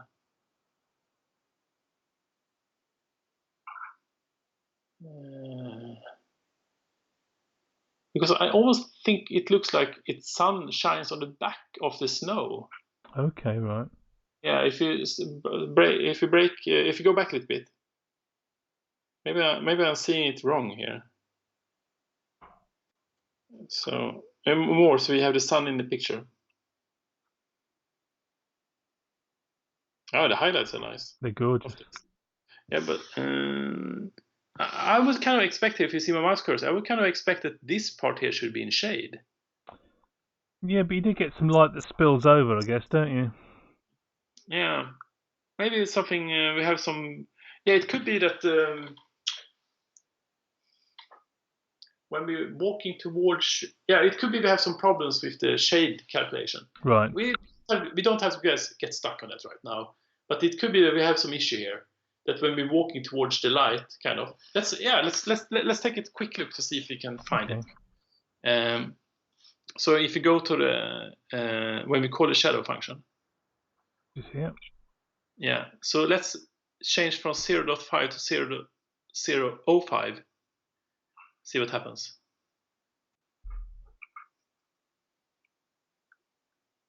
Maybe that's 0.01. And the 1 instead of 0 there. Yeah, you see the shadow seems to creep up a little bit here, right? Let's try a small number again. 0.0. It cannot be too small. 0.1. Interesting. Maybe. Yeah, let's try that. Let's try and run this and see how it looks. I think it's lost something. You think so? Yeah. From my perspective, it looks. I think it looks better from my perspective, but you might disagree. Yeah, it's okay. Yeah. It looks weird. I agree. Let's go back to 0.5. I think we can fine tune this thing here, right? 25 instead of 5. because I think what happens here is when we are at the back of the mountain and we travel towards the sun, we happen to travel through the mountainside. Yeah. Before, so that's why it does that. Is this okay, you think? It's looking okay at the moment, yeah. Yeah, so let's keep that, and we make a mental note that we might want to look into that. I see what you mean about the it's a bit white, and yeah. And I think the reason, if you pause here, right, if you go back,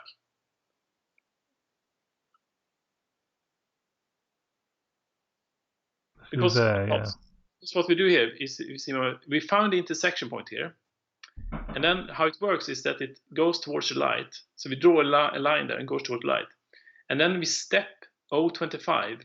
And when we're down here, we step into the mountain and like, oh, okay, yeah, sure. We don't see the light, so we shade black. But up here, it seems like, yeah, we step towards the light, boop, and then we go through the mountain, through this initial step here. And but it also didn't really work. Let me. So, yeah, it almost gets too sharp here. Yes, it is. Yeah. So it's not perfect. So we know we have an issue here. We don't have to get too stuck on it. I'm just going to change. What we can do is we could. Can I write something? Yeah. I guess. Well, I usually try. I agree. It's not perfect. I think this is one other thing I need to think a little bit about. But not right now. I think it looks okay, right? Do you agree? Yes, I like it the way it is at the moment. It does have an issue, but I think correcting that issue actually detracts from the shader. But so we can probably find a correction that makes it, hopefully it looks okay, and at the same time it looks, we keep what we like, because in the end, it's not. The important thing is not that it looks. It's an art project, isn't it? Really. Yeah. So we want it to look nice, and if this looks better, we keep it, even though we know we have some issues, and we just put in the sun in a position where we don't see it. Yes. So to say. Yeah. So cheating all the way to the goal. Okay, but I actually think this looks pretty decent. It's looking great. So actually, I think rather than have the sun rotate, let's put the sun back to where it was. Yeah. But the reason I want to put the sun rays is that I wanted to get to this point where because I thought it looked a little bit dull when the sun is. But now I actually think it looks good, regardless where the sun is on the sky. The mountain, I mean, it looks like it's alive. That doesn't make sense, but this was 4, wasn't it? It pops. It's sky color. Can't remember what.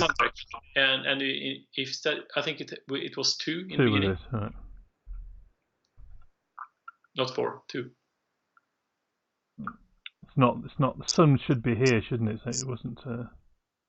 If you remove the multiplication. There we are. Yeah, there we are. I like having the sun in the picture. Yep. And you do see that effect actually. When you think about it now, it's hard to unsee it. It is, yeah, it is. Yeah. Maybe if you lower the mountain range again, because it could be that it's because we make the mountain more extreme, right? It might mean that it's more visible to us. Possible. So if you go up to this height function and this global height function, and we return it to the previous point, which was remove this thing here, 0.12.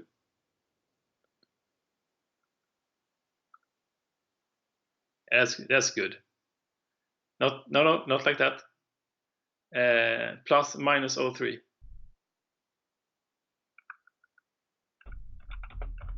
Okay, yeah, it goes like that, and then remove 0.5.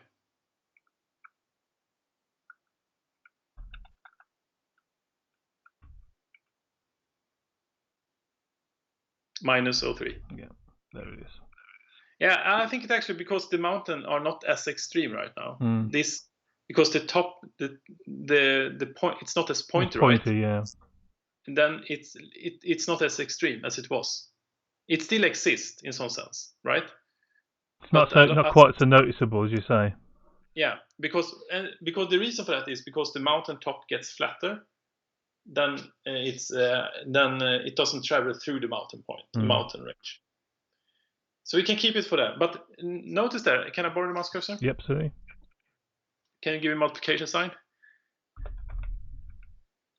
So I'm gonna go, okay. So what we can do by sort of just changing this thing here, like we can create this. Yeah, that looks kind of strange, but here it start looking good. Yes. So now we have a very flat landscape, right? With a little bit of mountains, right? So what one can do, which can be cool, is you let this parameter change with time. Yeah. As we travel through, so it goes, and then so it can sort of go. So we are traveling through. That's look very bad, but so we go. So we can create something that we go from 0.6 to 0.9. Yeah. And usually this is the sine function. I love the sine function. So what you do is then you take plus parentheses 0.5 plus multiply these parentheses by 0, by the way, so we don't get it doesn't look completely weird. Yeah, 8, 0. And then you say plus 0.5 again times sine. And it's up y, yes. And then you take this thing 0.3. This one here. So you multiply this instead of multiply by. I'm going to change it here. Okay, yeah. So now we can see here that it's actually, so if we are multiplying this thing here by, can I have a multiplication sign?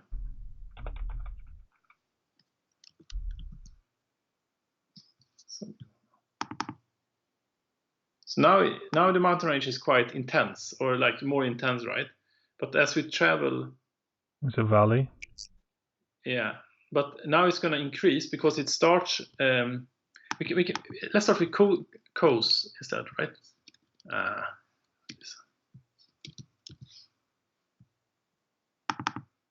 Now it's kind of as high as it is, but as further we travel now, it's going to go lower, and then it's going to turn up again. So now we created. So the good thing about this global function now is that we can sort of, create this changing landscape. So we are basically just using sine waves to create a landscape that differs, which I think that's looking really good, because it's no longer just perpetual mountains, is it? So. Yeah, so now it's quite low, and because the ground is getting below in the sky, the kind of the mist intensifies there, right? But then now what we see now is that it starts to rise again out of the.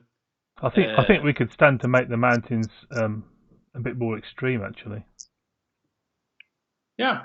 Shall we say 0.7 perhaps?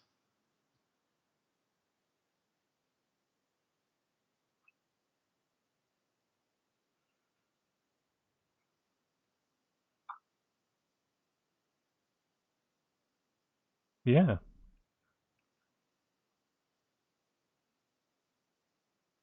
Now it's reducing. So the cool thing about this is like it's and we can make it even more. We can now I think we can make this like this, right? No, that's interesting there, yeah, because we've got it's more mixed. You got little kind of high points amongst the low valleys as well. Yeah, I think this looks quite good actually from what I can see on my screen. That's good. But I think the landscape looks quite interesting. And we are just modifying the height function, and because we made also cool about this thing is because we made that the snow layer and the tree layer are dependent on the height of the mountain. Yeah. That means that it's when the mountain range pushes up, they get more snowy. But when it reduces, it's kind of get more, which is kind of what we expect. It looks in my head quite, that looks reasonable. Because when it gets lower, it's then it's more heat, right? But we get some snow, right? Yeah. Some snow down there, you've seen the lowlands. Yeah, I like this. I like this part a lot. I think it looks actually quite good. So that's that was cool about this thing here. It's like when we just let the coloring depend on the height, kind of, right? Yeah. And then it kind of looks nice. And height and the normal, which shows how flat it is. Save it so we don't lose it. Okay. And now we get into more mountainous ranges.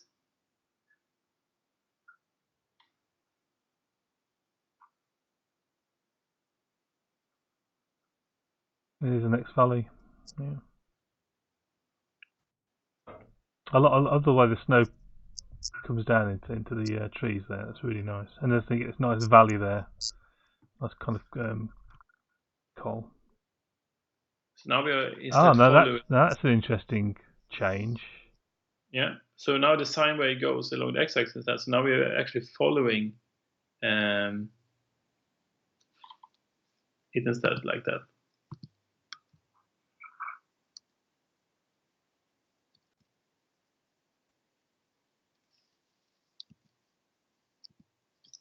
You see, it's usually when I'm doing shading, I'm just changing numbers randomly. Yeah, let's see what it looks like. So we're now kind of flying down the valley now. Yeah.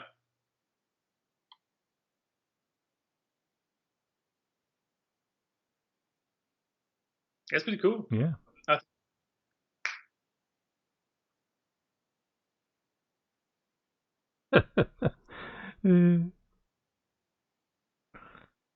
Interesting the way the snow is kind of bridging the two mountain ranges in places. Yeah. I kind of like that it was. So, and it's also possible, we can add more sign. We can never go wrong because you can see if it like this, right? It's more squeezed together. Yeah. If it's like this, it's more pushed apart. So, can you give me parentheses? And so what we can do now is we go. What do you want there? The plus sign. So now you're going to put a sine function in there, are you? Of course. More sine functions can never go wrong. First we probably start by 0.0 here, multiply by that so we don't mess up totally. And op.y.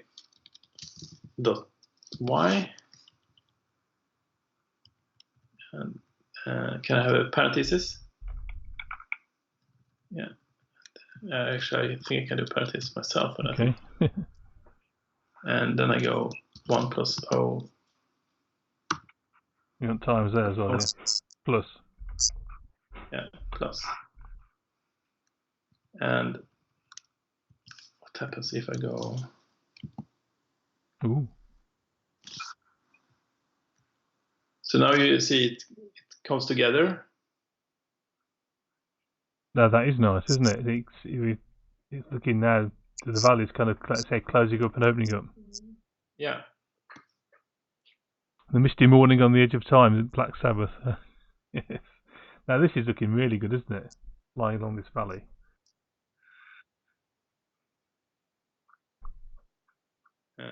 One plus. Oh yeah, it probably should be 25. Because this goes between the maximum is 1 and the maximum is 2 and the minimum is 1, and I wanted to go between 0.5 and 1. Yeah. So now it's further away again, right?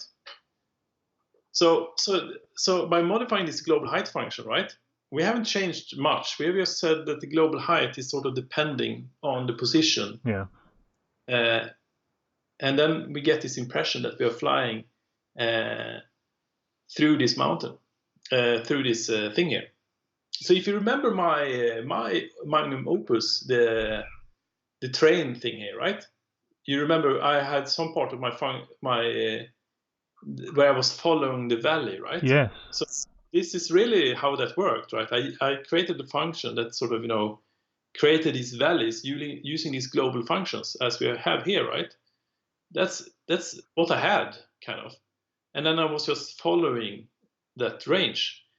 And, it looks nice, but it's just sine waves combined with each other together with sort of a mountain range function. Is it possible to kind of change direction over time as well? What do you mean in direction? Well, we're flying down this valley. Can we kind of start to curve round, for example, and fly over different parts of the? Yeah, of course we can. But that is the. So if you go down on the bottom, so in order to do that, right, we can make this. What you have here now is you have the ray origin function. No. Ray origin. Yeah, you were right. You were right. Was I okay? Yeah. So you see, this is just moving ahead with time, Yeah. right? Yeah. But what you can do, just to sort of fake around a little bit, is you make you add a sine component. Like you see, I like the sine functions to the x-axis. So if you take a type sine here, remove 0, and type sine time. I don't know what happens now. Yeah. So that might be too fast, right? But you see, now we have a factor where we are moving, here, and and then you start thinking, well, but I really want to look in the direction I'm traveling. Yeah. Do you see what I mean? And one way to do that is, you can make it very hard for yourself, like I did, or you can make it a little bit easier for yourself. And you can say that the look at is actually, you take this thing here. How do you do it? So if you remove this offset here, if you just take, I think time here, we take top here, right? So okay, I'll do it. Remove time. So what you should do is make a function of this thing here, right? So you take this thing and make a function of that. This one here. Yeah. Which is then, like we have a global height function, we make a function for the position, with the I position, whatever. And it returns a vec3.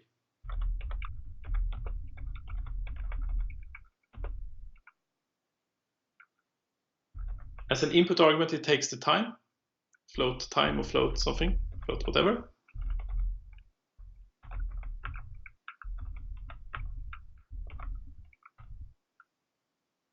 And you take this thing here. Yeah, got it.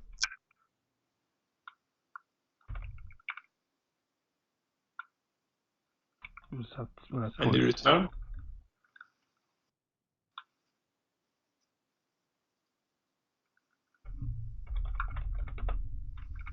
Like so. And then for ray origin, you're using IPOS function instead.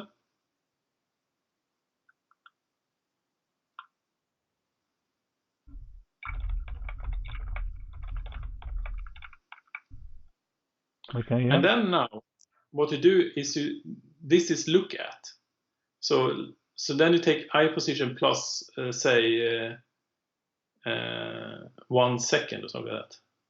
So you take this thing here, right? Yeah. No, not like that. Look at, yeah. Yeah.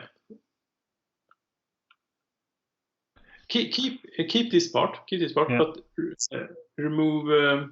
Keep this part and take I post time here. Replace RO with I post time.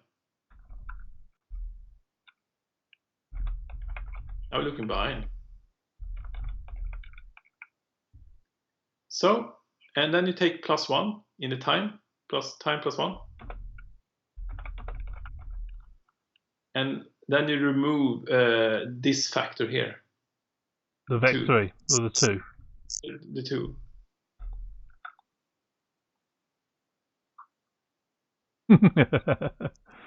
Yeah, so maybe 1 is too much. Let's take 0.1 or something like that, or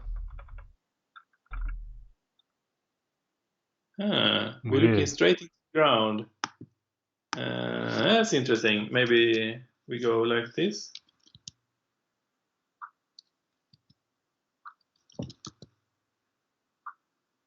So, but the point here is, like, the time is going too fast, right? But the point is now we are looking in the direction we travel. Yes. That is what I want to get at. So we might multiply the time by, let's say, 0.1, so make it less extreme. And you multiply the other I plus time by 0.1.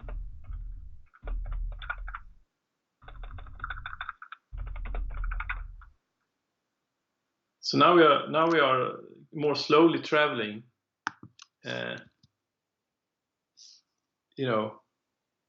looking around. You see what I mean? That's really nice, yeah. So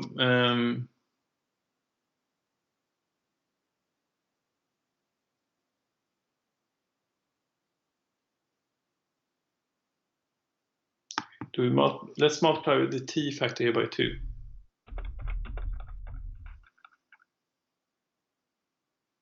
Or maybe even more, like 5. Let's take 5.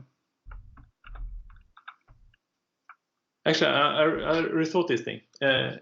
Change back to 1. I type 9, sorry. And then you multiply this time by 0.1.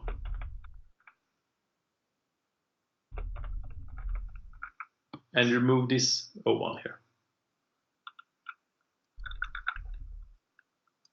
And remove that 0.1. So now it's less extreme, right? Yeah. Well, I like the fact that there's a bit more kind of, rather than just flying straight down, there's a bit more kind of, yeah, I like that. So now we are sort of following, we're going in the Z direction, but we are adding a sine component, and because we are computing the I look at using, so we're computing where the I is, and we're computing where the I will be in 0.1 second, and we're looking in that direction. Yeah. And then we all do a slight looking down into the ground, so we can see, because if you change this to 0, we look straight into the horizon. Yeah. And it's slightly more interesting, perhaps, to sort of look at it. What do you think? Yeah, it's lovely. I just think it's some gorgeous effects on the trees there. Yeah, the highlight there, which is just pure randomness, kind of hacking. No, we don't care. No logic at all, but it still looks fantastic. Yeah, it doesn't matter, if it's just cheating around, as long as it looks nice. That's right. So Dragon I was saying it's fun how to see little changes make huge and nice effects. Well, sometimes they're not so nice, but yeah, it's that's part of the fun of this is and where you can sync hours, just peddling away at little numbers and seeing what they do, adding the sine or cos function there. What's the next step, you think? I think we've done pretty good so far. We have, yes. We have. I mean, where we started, I think if you would, we don't have to open it, but if you compare what we had with what we have now, I think the difference is quite huge. It is. I mean, the vegetation looks wonderful. Yeah, I agree. It looks really nice from what I can see. It's hard to say, but usually it looks, the more fidelity you have, it usually looks better. The mountain range looks interesting that it's changing. It's not just so static. It's going back and forth. So we moved the eye camera. So I think it actually looks pretty good here. Do we need to do something with the sky? Is there anything we can do with the sky? What should that be? Like clouds or something? Yeah, I don't really know what to do with that. But we can check the shader toy. I'm going to Google it on shader toy. Okay. If it has some clouding issue here. Cloud. I've never done that, so that could be a good thing. Good cloud. But maybe we could, if it's not something we could always do it next time with doing some water, but that might be a nice thing to try and get some clouds in the sky. Kind of getting the feeling I want these mountains to be higher. Yeah, but we can increase the factor there, right? Yes. Let's have a look at the height factor. And that was, yeah, wasn't it?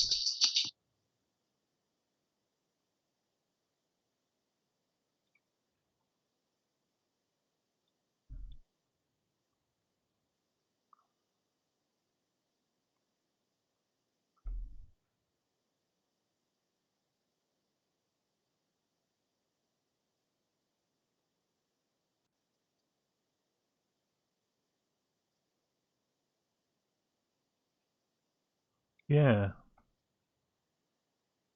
What do you think about that? It brings in this the problem with the shadow, but I think it looks more dramatic. I agree it's more dramatic, but should we also increase the should you also decrease this sine function? So we are separating it now. So yes, yeah. I mean, mountains that are more pointy are more dramatic. That is the way it works. But we will fix the shadow, but maybe not today. It's I think that's something that will need some tweaking. Yeah. We can sit. But I agree. It's. Dragon Eye wants a glider. I don't think we're going to get that. What's a mathematical function to create the glider? And there are, the dilemma is by adding that. The dilemma by adding that for us is that the ray tracing we made is made to render height functions, and the glider is hard to do as a height function. Yeah. Now, if we had the idea which we discussed earlier that we generate a texture and we generate a depth field with the texture, we could render the glider using a different technique, maybe triangles or maybe sort of a normal ray marcher, and then we could sort of blend them together.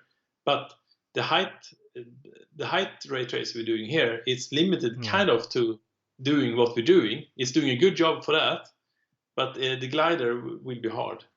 We're in the glider, Dragon Eye, so yeah, we're just looking through the canopy of the glider. Yeah, so maybe we should start on the water. Yeah, because that I know how we can do. I think the water does add something. Yeah, I think it would be really cool if we could have water in the valleys, right? Yeah. And so when it's sort of when the mountains glide apart, then we can see water sort of appear in the middle. That would be cool, I think. Yeah, I think so. But I think what we want to do to make it good is we want to sort of create a separate water project, if you get what I mean. Yeah. And we can improve on that. Okay. So I think we should definitely say this and put it in GitHub. Yeah. Yeah. So Dragon Eye, you're right. We did a cube with cutting out materials, sculpting, guided from cube. We could definitely do that. But that thing, that ray tracer was a ray marcher or a sphere tracer, and that is a different technique than what we're using here, which is a height map tracer. So we can't really create those kind of objects here. However, if we could render two passes and we did one ray marcher and one height function, we could make that thing. The ray marcher works like that we have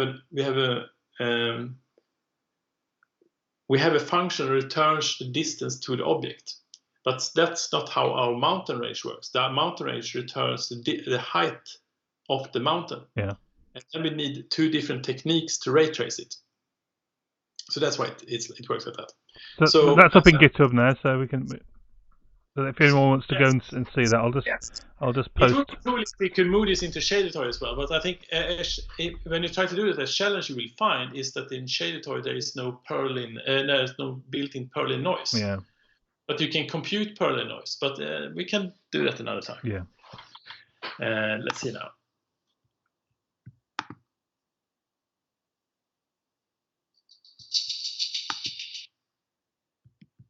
Shall we start a new project then? Yeah, I think we should start a new project.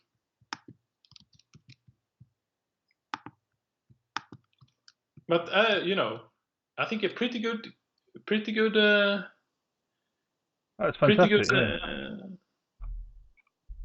We've done pretty good. Yeah, it's a good 2 hours work that. Yeah. So, how are we going to do this the right, easiest way? Now, what we want to do is, in order to make cheap water in terms of computation, in order to do water with real waves that are quite high, what we would need to do is we would need to do a height tracer again. But since the way we're going to do it is that we're going to fly quite high over the water. Yeah. So we don't really need it. Actually, water can be flat. However, what we need to compute is the normal of the water, because we're going to use the normal to sort of compute. We're going to use the normal to compute the reflections. Yeah, that's what will make it look realistic, isn't it? Yeah, that's going to give the illusion that it's actually not flat. But if we know, between you and me, it's flat, right? So let's start with this thing here. I have a little bit of a template code here that we can try to make work. Okay.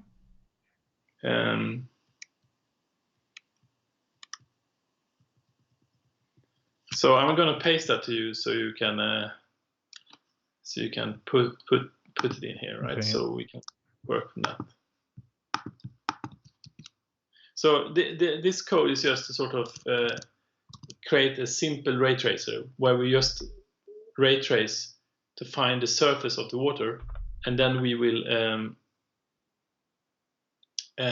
find the surface of the water. So this is not complete. So just I'm gonna complete it.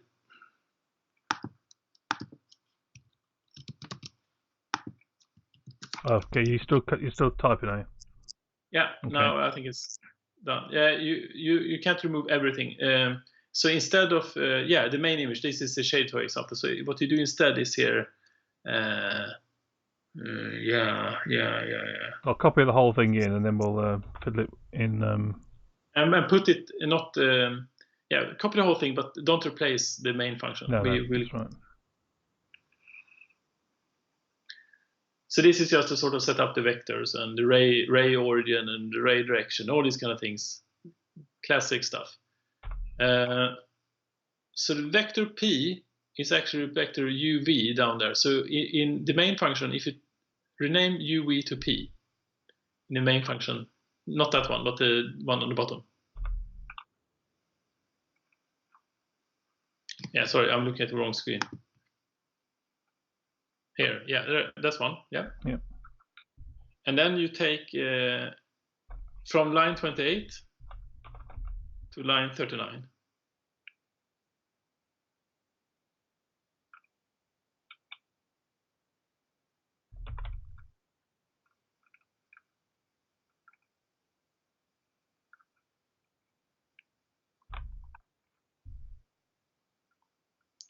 And then you remove the line 57 and that thing, right? Yeah. And you remove the main function we put on above, the line 40 and upwards.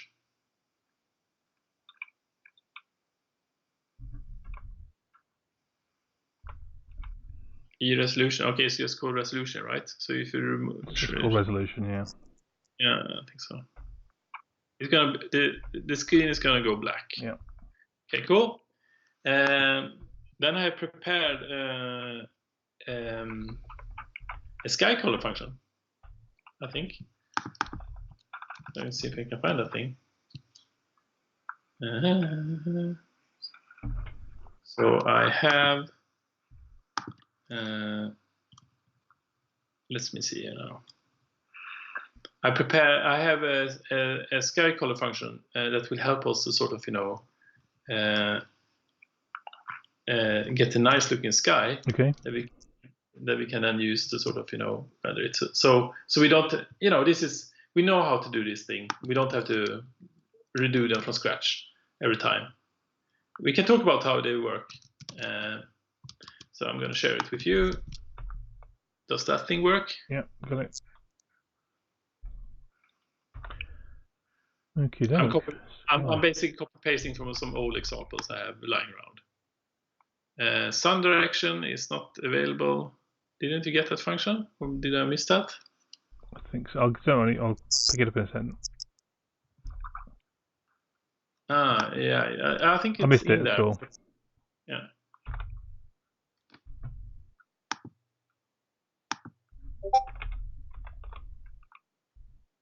Okay. So now it compiles. You and what you can do now is you set color equals to sky color RD. Then here. Yeah. No, below, a line below. Because we're gonna make different computations. So. Okay.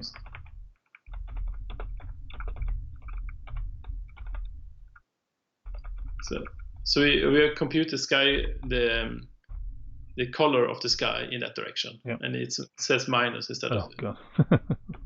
There we go. There's the sun. Yeah. So you see a sun. This is just a simple sun. And how does that work for people that haven't watched the stream before? It's actually quite simple, as usual. I always say that. So, but how this thing works is this is the RD is the ray we're looking in, the ray direction for its pixel.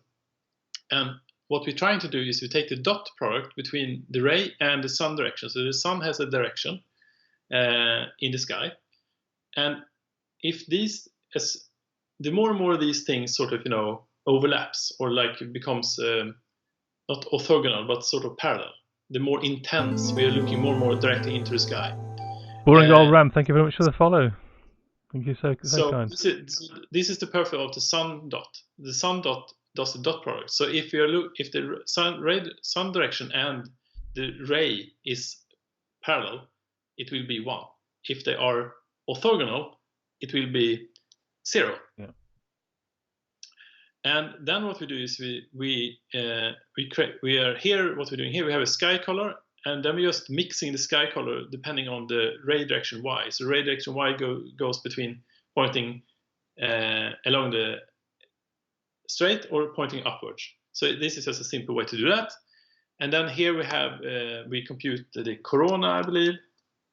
So we can make the corona more spread out or more sort of That's this bit here, yeah. And here we have this is the sun color times 4. This is the intense part of the sun, so to say. So we can make that bigger by just changing the power level. So the greater power, the more sort of focused the sun becomes into a single point. So I picked that one, kind of randomly. I thought, that's enough. I think a lot of people would appreciate the commenting code explaining what all the variables are. Like, that's probably a good idea. It's RO is obviously ray origin, right? Yeah, I'll go through and do that kind of stuff at some point. Yeah, and RD is obviously ray direction. Everybody knows that. Amongst the shader community on Shader Toy, I think they've settled on some almost standard variable names, haven't they? So, but yeah, I like the longer ones. Mårten likes the terser ones. Yeah.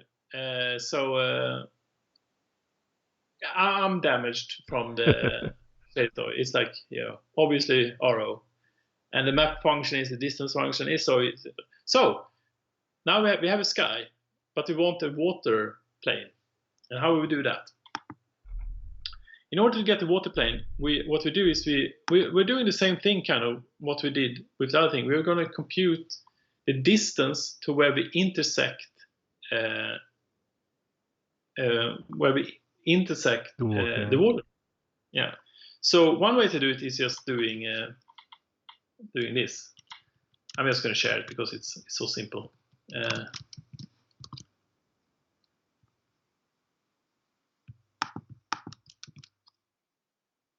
Yep, we've seen that function before, haven't we? So, so 0 is the water height, so we can sort of modify it. But using that thing, we're computing the distance to the water. Where do you want to put that? Before we can after. Where is the code? Sorry, I'm thinking how. So if you change here, you put it below there. Okay. Yeah. And now what we can do, we can say like this. We can say vec3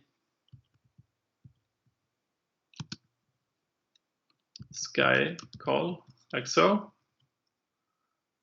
And we can just say sky call here, so we get the nice color. Yeah. Now, if DC is greater than 0, that means we intersected the C plane. Yeah. So what you can do now is you type an if statement here under there, for instance. So if DC distance to the sea, by the way. Yeah, distance to the sea. Yeah, it's logical. Yeah, it's greater than 0. Then we have intersected the plane, and then, for example, we set the col equal to black, vec3 0. Else we set col equal to sky col.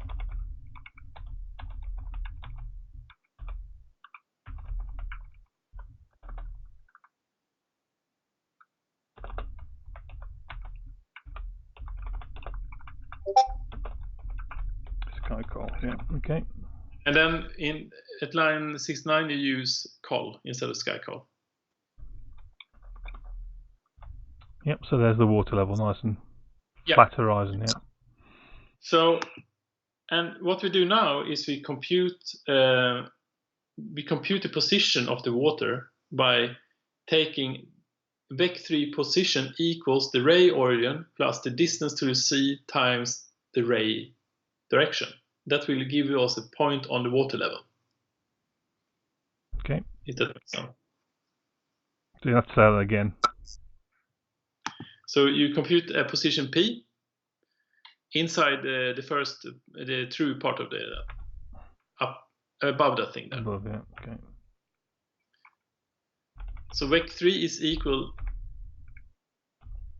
to the ray P or pos or whatever you want to call it. Is equal to the ray origin. Yeah. Plus the distance to the sea along the ray direction. Multiplied by the ray direction. Yeah, that's right.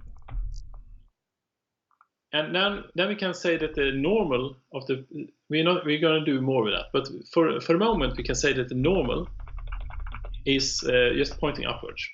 This is the thing we're gonna mess around with, the normal. So it's 0, 1, 0.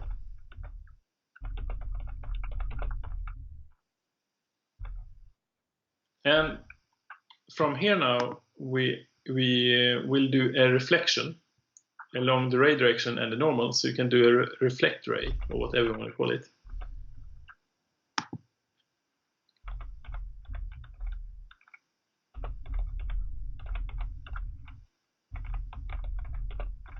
Reflected ray, is that okay, Dragonite?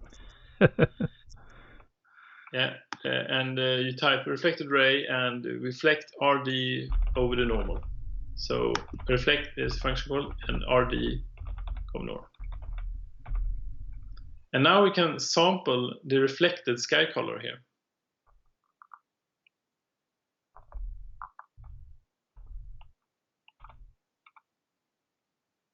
Okay. So you type vec3 reflected sky color.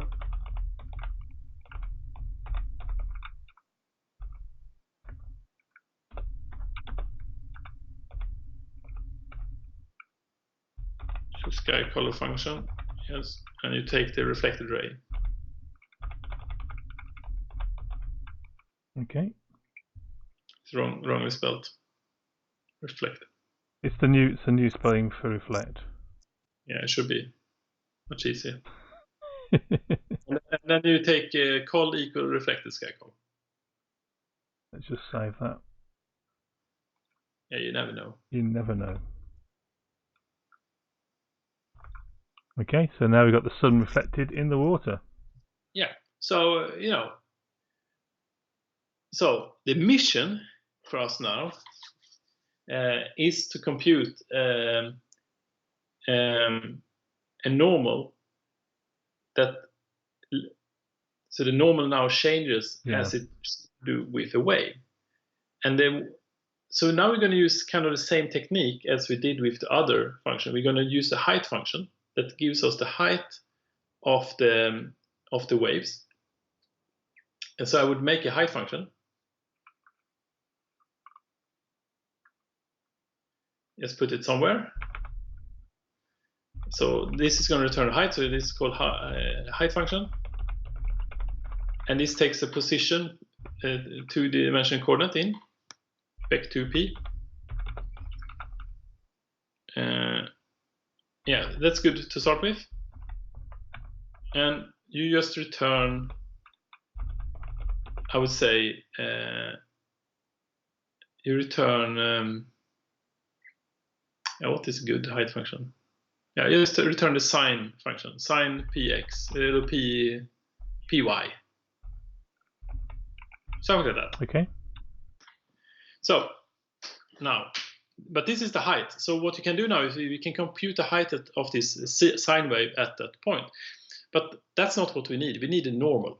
So we're going to compute a normal, and that's exactly, since this is a height function, we're going to use exactly the same kind of normal as before. But so you don't have to go back and sort of look how it looks. I'm just going to give you a function again. So give me a sec.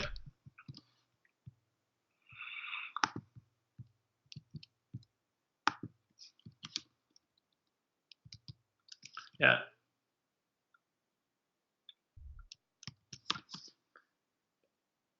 Okay, got it. So this is this normal function, right? You have to put in let's change the height. You can change it to c height, the name of your function. The height function can be called c height. So we need to get this. We need to move this up, don't I? For using c height in there. Yeah. Okay. This takes it d, and that's just to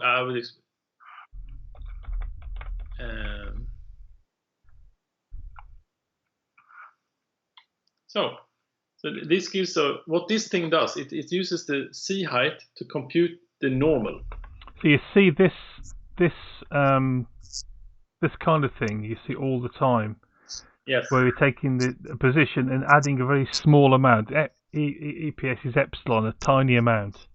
And basically you're seeing you're looking for the kind of maximum change, aren't you? Really? Yeah. So what this thing does, it's what is the operator called? The Dirac operator. Yeah. You're basically deriving the field function in x-axis, y-axis, and z-axis to get the normal. But we are cheating a little bit because we don't have to do the actual derivation. So instead, we are computing a small difference in each direction. So to sort of see how fast does this change in the x direction, how fast does this change in the y direction. And then we normalize that normal to get the normal of the planar. So it's actually I think this is the direct function. Yeah, it's on the screen. This is a good website. Let's see. I'll post this back in again. Where it does go through all of this kind of. So but we need to break out the calculus shop. So instead of taking the real derivative of the function, we do an approximation, but sampling points around the point of the surface, much like you learn to calculate slope. And so that's kind of it's an approximation. And you can see this is very similar to what we've written. It's not really cheating, but it's it's an approximation of the normal. Yeah. Now, sometimes in some shaders, people actually compute the normal analytically to get it to have a higher amount of precision. But this thing comes back all the time. It looks slightly different here because we're using what's called a height function. Yeah. But the difference is slight, to be honest. So this we do. The distance here is just that you see that the d function here is just to sort of reduce the precision of the normal when we are traveling far away. And I'm not sure that is the right way to do it here, but we can leave it for now. The point is that the epsilon grows, but I'm not sure this is the right way to do it. This is old code. It doesn't matter. We can keep this. So what you can do now is we can compute the C normal and see what happens. So we can say that the normal is now equal to the C normal. I'm going to save at this point. Yeah, probably good. We don't have loops here. No, but still I'm going to save.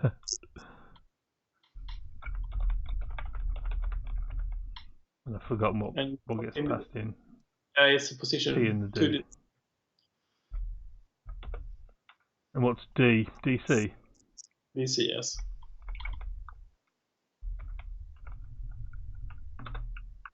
But this is a two-dimensional coordinate, so you give the xz here. No, not there. In the position P.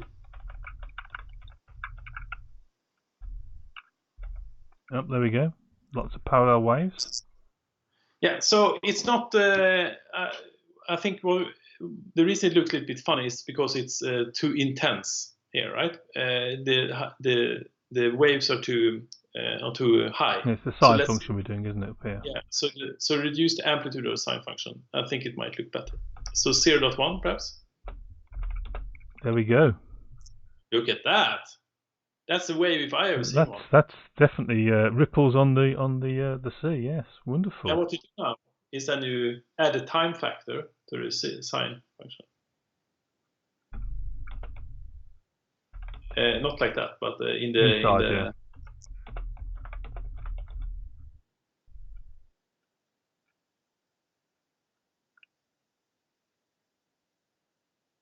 and we got ripples.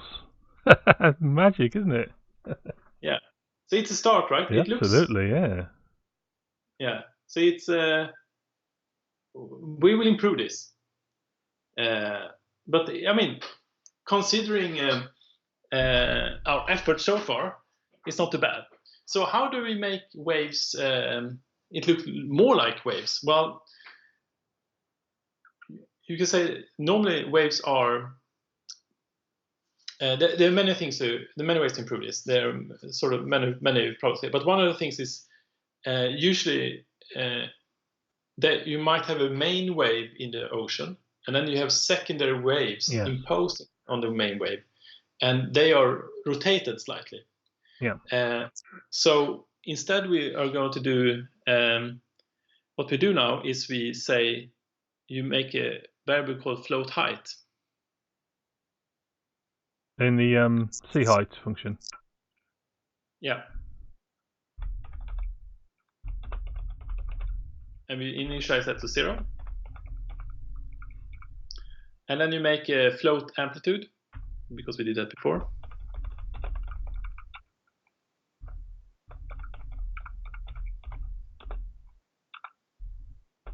And that is equal to 1, perhaps? Yeah. No, 0.1. That's what it was, right? And then you make a float frequency.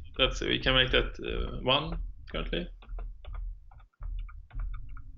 You can see what's coming now. Yeah. So then you take height plus equals. amplitude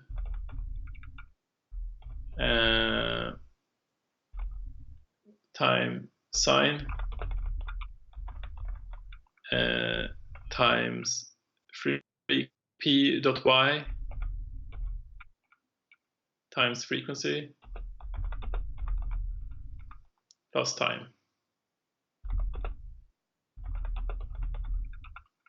I think something like that, right? Yeah. I'm thinking, and then you return height instead.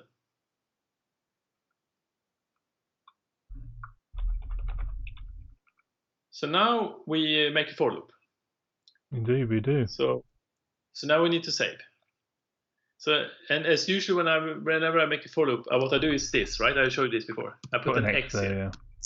so the code doesn't compile, and then we are safe. That's the drawback when it's constantly recompiling and running, right? But it's okay. Usually it's good. And I equals 0, whatever.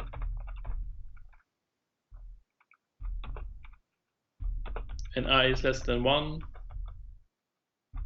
And you go plus plus I, or like that. And you put brackets around this.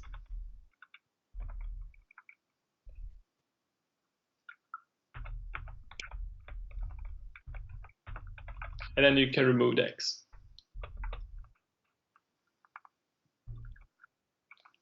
And I think it says 1 instead of I there. So then below this line, what you do now, below this sine line, is that you multiply the amplitude by 2, no, by 0.5. Amplitude 0.5. For example. And you multiply the frequency by 2. And we apply a rotation to the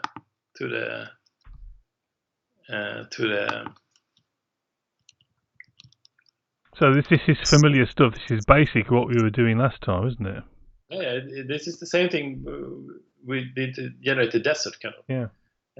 We did before. We need a rotation here, so we need the rote function. Yeah. So this is also a very normal pattern, that we are taking a function, decreasing the amplitude by doubling the frequency. That is also a very common thing.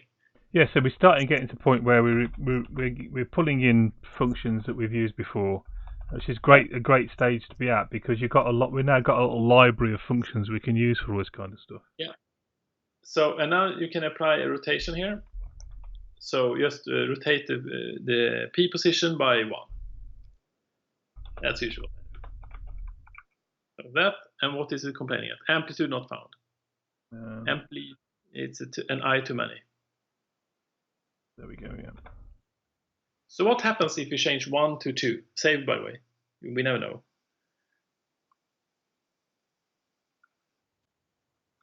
Ooh, yeah. So something happened, right? Something certainly happened. Yeah. So, and what happens if you change to 3? Ooh. So, you can try 4. Yeah, so it doesn't look completely right yet, but something happened. Yeah, definitely. So one of the reasons it doesn't look right is actually it turns out when we're having waves, I'm just trying to find the. Actually, 0.1 was pretty good. It was pretty good, actually, yeah. Yeah. When we're having waves, a few things happens with waves. So the wavelength, the propagation speed of a wave depends on the wavelength. Yes. So the problem, what we're doing here now, when we are just increasing 2, 3, it becomes very regular, and it's because I think it becomes very regular. It's because the wavelength is the same, so it looks no variation there. Yeah, because they have the same period. Yeah. And so we need to implement that. And there are on Wikipedia some explanations on how we could do that. But basically, there are 2 kinds of waves. The one's called a gravity wave, and then there's something called a capillary wave. I think we probably can get away with just using gravity waves in this case. Okay. So let me think a little bit first. So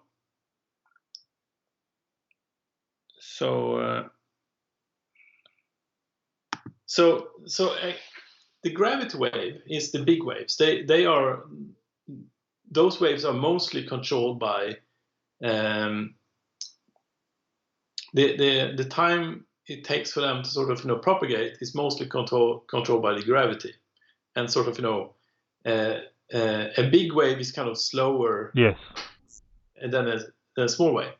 Then when waves go smaller, then the water tension takes over, and that is called a capillary wave. Isaac, thank you very much for the follow. Thank you so much. That way. So actually, since I've done this before, I have a function to handle the gravity waves. So I'm going to share that with you. That function. Yeah, good. It's not very complicated. It's just that we compute kind of the propagation depending on different factors. So see what we need the gravity here, right? So I'm going to give you that as well. Oh no, that's just a float. So we can let's put that thing into that and see what happens. So it requires a gravity. Yeah, so just define a const float outside here and set gravity to 1, for example.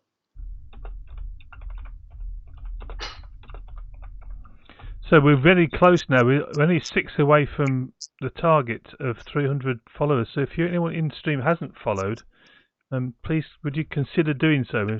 Get us over that line of 300 300 followers tonight would be amazing. So thank you very much, Isaac, for the follow. Okay. And then, what we do now is instead of using the normal sine function here, we actually are using we'll be using. So I'm thinking a little bit. Don't worry. We actually will be using this gravity wave function. Yeah. So in the function here, you replace this thing here, height plus equal the gravity wave, and also the amplitude. You're going to remove that thing, I think. Oh, the amplitude is that we're going to keep. Sorry, I was wrong about that.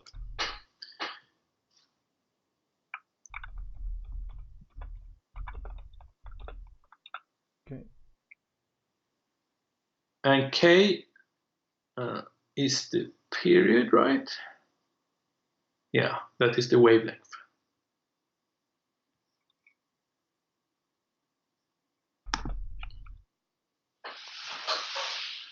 So what you pass into this function is that you pass in you pass in the position, and you pass in the wavelength. You can just pick a wavelength right now, sort of, if you change the, and then you pass in the water height level at that point, which we can say to be 10. So yeah, so the wavelength is the frequency, basically. Is it? We need to pass in, and just 3 values. So it's P. So we don't want to pass. First is the position. Yeah. So get rid of this here. There we go. Better. Yeah, and then you pass in the frequency, I believe.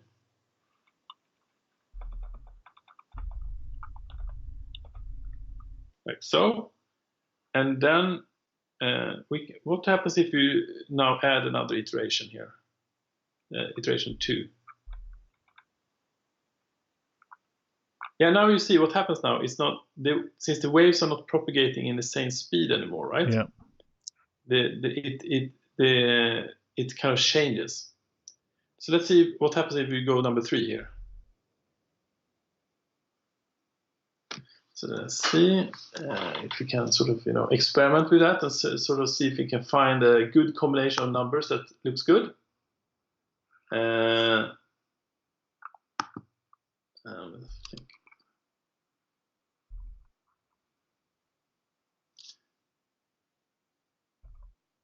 Here's what I'm thinking. Let's Oh yeah. I think we need to experiment a little bit. Yes. So Dragonite says, "What happens when I meet the goal of 300? Do I stop streaming?" No, I'll just increase the goal. I will do something. I'll do a giveaway at some point when I reach a decent number. But this looks like something. That's it. Yeah. So what did we? Oh, we changed the frequency. That's it. Yeah. So I once again just tweaking numbers. Yeah. Until we get the result that we want. This is how we do it.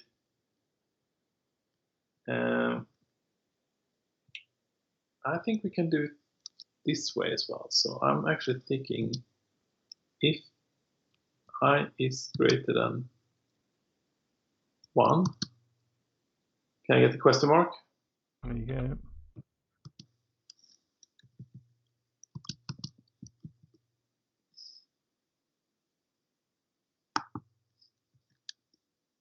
Ooh. So now we get the different waves, yes.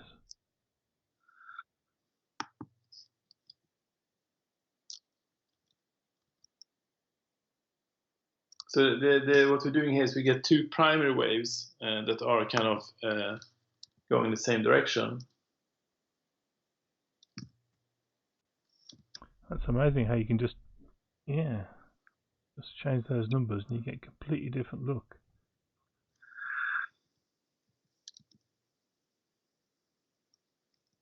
Oh, that's nice. Yeah, that looks pretty good. Okay, well, that's a start, right? More than a start, isn't it? It's almost there.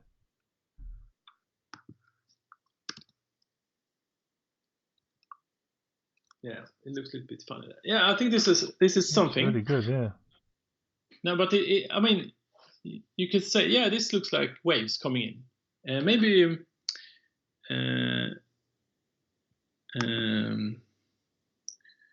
maybe the distance should be bigger between. Yes, that might be a thing. Yeah, that does look good. Now it's looking more like it should, right? Yeah.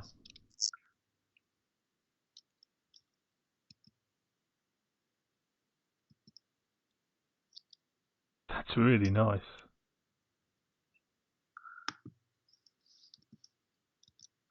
So very, very, very.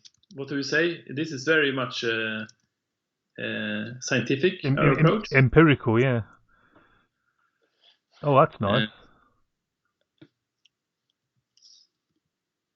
But I think we're ready to.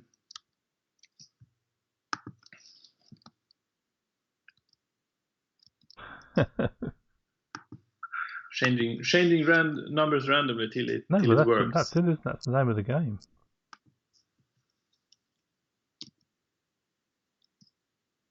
It's astonishing, isn't it, the way you can do that? Yeah. And so this is okay, but I think this is this wave function actually looks pretty decent. I think it's great. Yeah.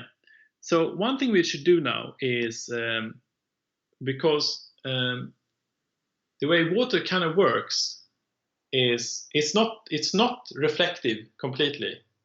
No, that's right. Yeah. It would not reflect it much because the normal is kind of pointing towards our eye, and over here, when the normal is kind of pointing upwards, we have a higher level of reflection when it comes to water. That's right. But the water is transparent. When we look straight down the water, it is transparent. Yeah. And it's the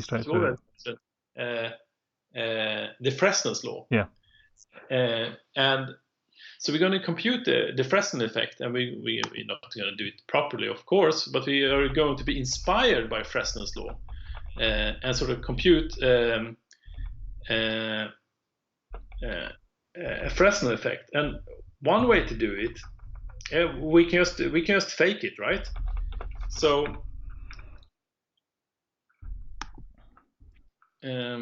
so if you go down, so we can be happy with this for now. Yep. I think I'm going to save those values because that's really nice. And then we go down into the get color function. Oh, it's the get color is the main, isn't it, at the moment? Yeah. So, and we have the reflected sky, and we have the normal. So, what is it that we want to achieve? The reflected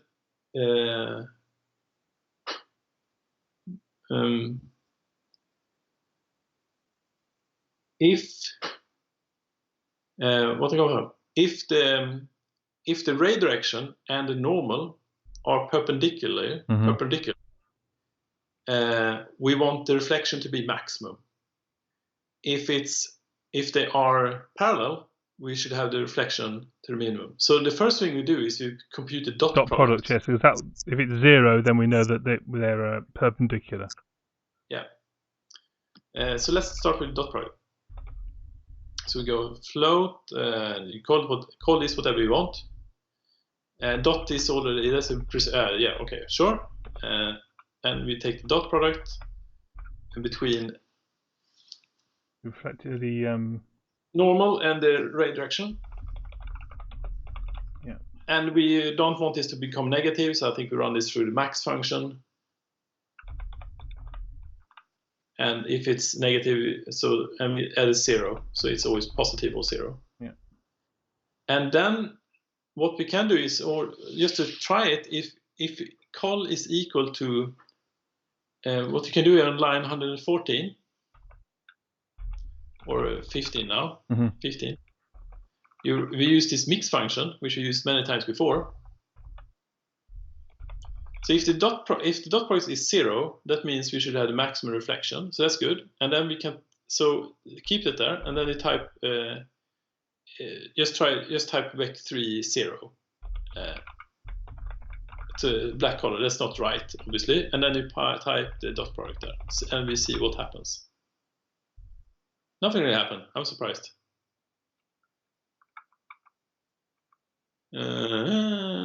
Max.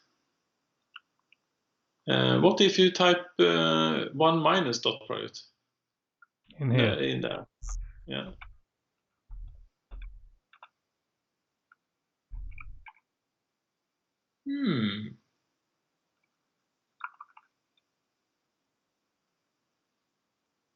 That's not what I expected. Right.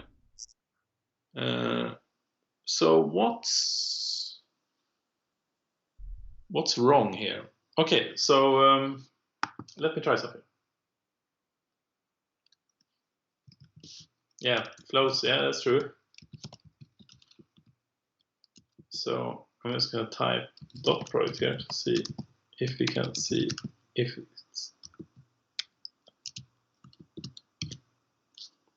it's just 1. It's just 0. Yeah. That's not expected, right? Have we got this max? Is this wrong? Let's remove this max function and just keep the. Oh, maybe it's like that. Okay, no, go back. Take it back. Maybe we need to apply guessing. So we go here.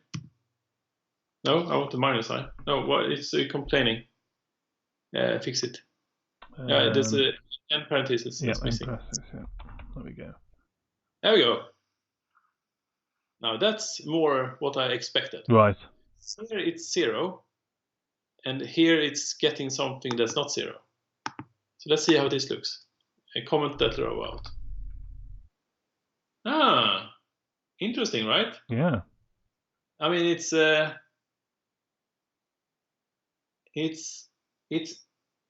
we can see it kind of goes darker there. It's certainly darker down here, yeah. And that's an interesting feeling. Now, it shouldn't. So how can we make it go more or less dark?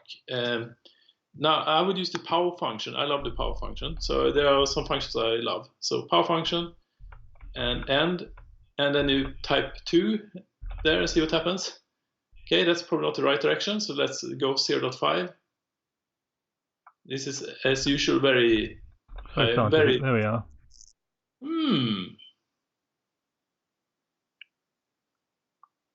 I mean, it's not exactly right. It's certainly giving the impression of the correct impression of water now, isn't it? So as you say, it's darker down here now. Yeah. So I mean, I'm not saying this is right, but I'm saying this. It looks like it's an interesting change. Yeah. Can I try? Yeah. Put the cursor back here. Ooh.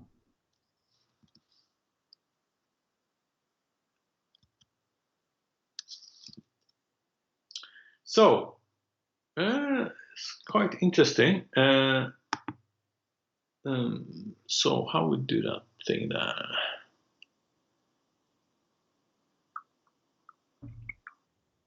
It's very relaxing looking at this shader. Yeah. I mean, it's kind of yeah. You're right. It's make a good background to a website, wouldn't it? That.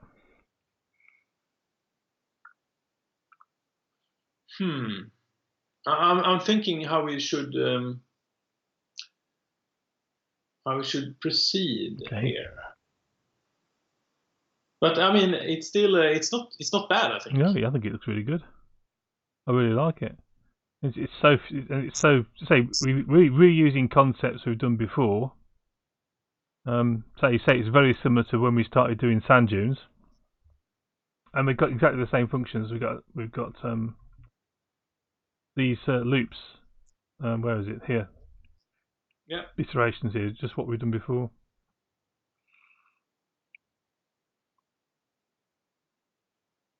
Yeah. So we are you know, not really inventing new concepts. We are like we're doing we are doing what we always do. We compute the normal.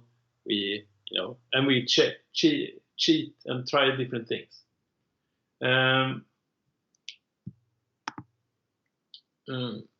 Now,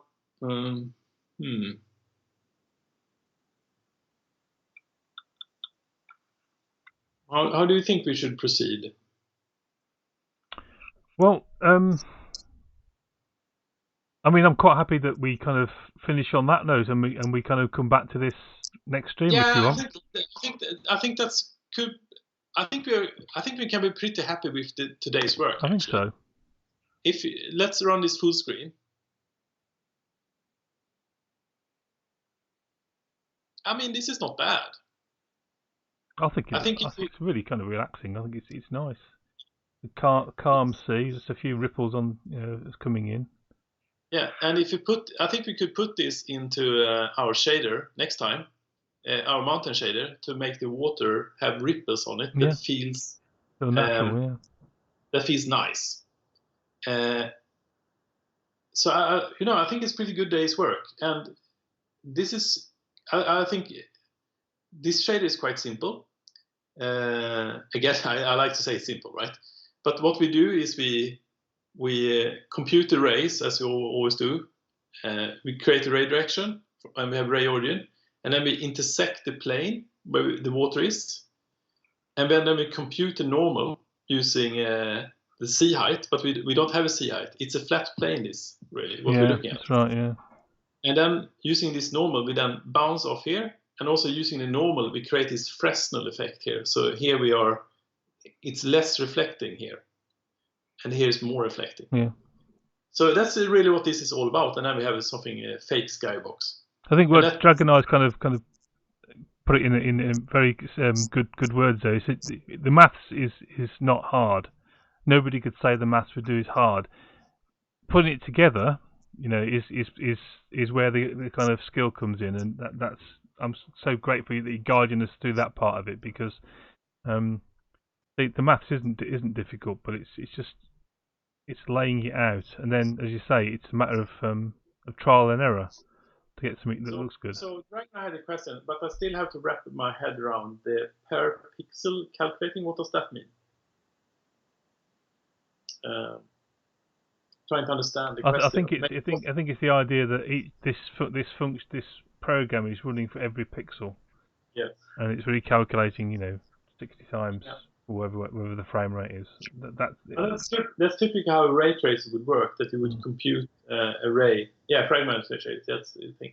But if you want to learn, if you think this sounds like something you want to learn about, I really recommend looking at Shader Toy, find those simple examples, tweak around, take maybe these shaders. This one, for instance, this is not that complex. I mean, how many lines of code is this? Not very many. 220 lines of code in space, isn't it? That includes a prelude that's quite long. And this is just a simple single-step ray tracer. So I recommend looking at you and me, SMB, we did the 2D shaders in the beginning, right? That's right. So starting 2D, it's a lot easier to understand the idea of the distance function, distance field in 2D. It's very hard to visualize it if you jump straight into 3D. In fact, I don't think you can. With 2D shaders, if you start with 2D, you can understand, okay, this is how I draw a circle, this is how I draw a box, and then we do distance fields. And then you get the point here, how it works. But basically, if you scroll down to the bottom, what we get as an input in a fragment shader, if you bottom, is the frag color. My bad. What we get as an input, if now you need to scroll up because I got confused. What we get as an input in the shader is on the line 90, we get a texture coordinate, which is the coordinate of the texture, which is the pixel point position, you can say here. And for that thing, we compute the ray origin and some other things using standard math. And if you scroll to the bottom, in the end result, we produce an output variable, which is called frag color. So a fragment shader works basically like that. We get an input, which is the position of the texture position, and we produce a frag color. Now, it can get more complex than that, but that's the only thing we're doing here. Yeah, just the color of every pixel. Yeah. And it's amazing what the end result of that is, isn't it? Yeah, and with quite little code, considering this is a low-level programming language. Oh, absolutely, yeah. So this code here is being run for every pixel to compute that pixel, and that happens in 60 frames per second. And this shader here, that's cheap. This shader is even my graphics card on my laptop I have in front of me can handle this shader. And the thing is that your mobile phone can handle a lot of these as well. That's how powerful they are. Yeah. This is no problem. Yeah. So the program running for every pixel. Yeah. I think the answer to that is it's simpler than you think. Yeah.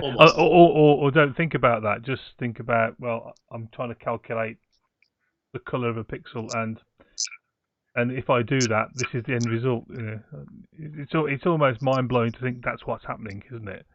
That every pixel is being calculated simultaneously. Let's imagine you have a bitmap in a pixel, right? And you make a for loop, and you have a for loop for an x-axis and a y-axis, and then you call a function with a different x and y, and produce a color, and then you update the pixel depending on the color. That's actually what's happening here. Okay. It's just that the hardware that's implementing that is running all that at the same time in parallel. Yeah. So. Yeah. Yeah. So this thing we're looking at here, I think maybe we could do it on the CPU, maybe. But the fragment shade, the ray trace we did for the mountain range is no chance to do on the CPU. No. So I hope that makes sense. I think that we've done a pretty good job. I think so. So SMB, I guess what we will do is we're going to mix this shader with the mountain range shader. Yeah. And then we will get mountains, forest, and water and mist in one shader. And that's going to be fantastic, isn't it? So,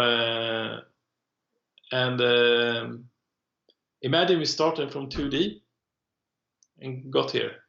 Yeah, we've got in just 5 streams. So, and this is the next step for the mountain stream, as you say, the mountain shader, as you say. So, but this is good in its own right. I think as a shader, I think this is a very kind of good teaching shader, because you get a lovely relaxing effect, and we've got some real kind of effects in it. This gravity wave function is very interesting. It's taking the hyperbolic tangent here, so that's something to look into. And we've got these Fresnel's laws come into it, Beer's law. It's very good. Yeah. So, but yes, but we are inspired by reality.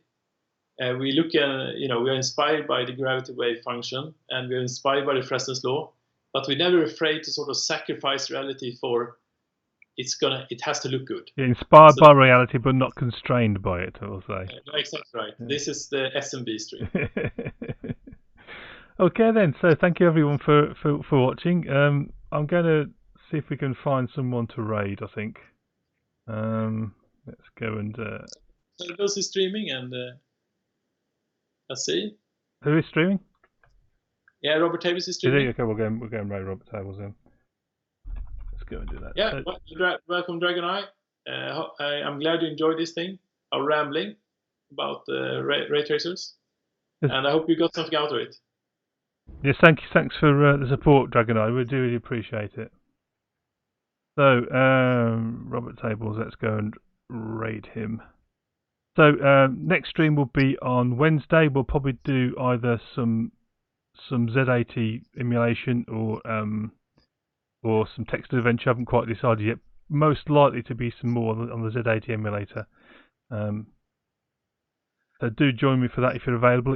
It's at 4 o'clock in the afternoon UK time. So a lot of people are at work, I know, so can't join. So that's not a problem. Okay, so we'd like to say thank you once again to Mårten for a very, very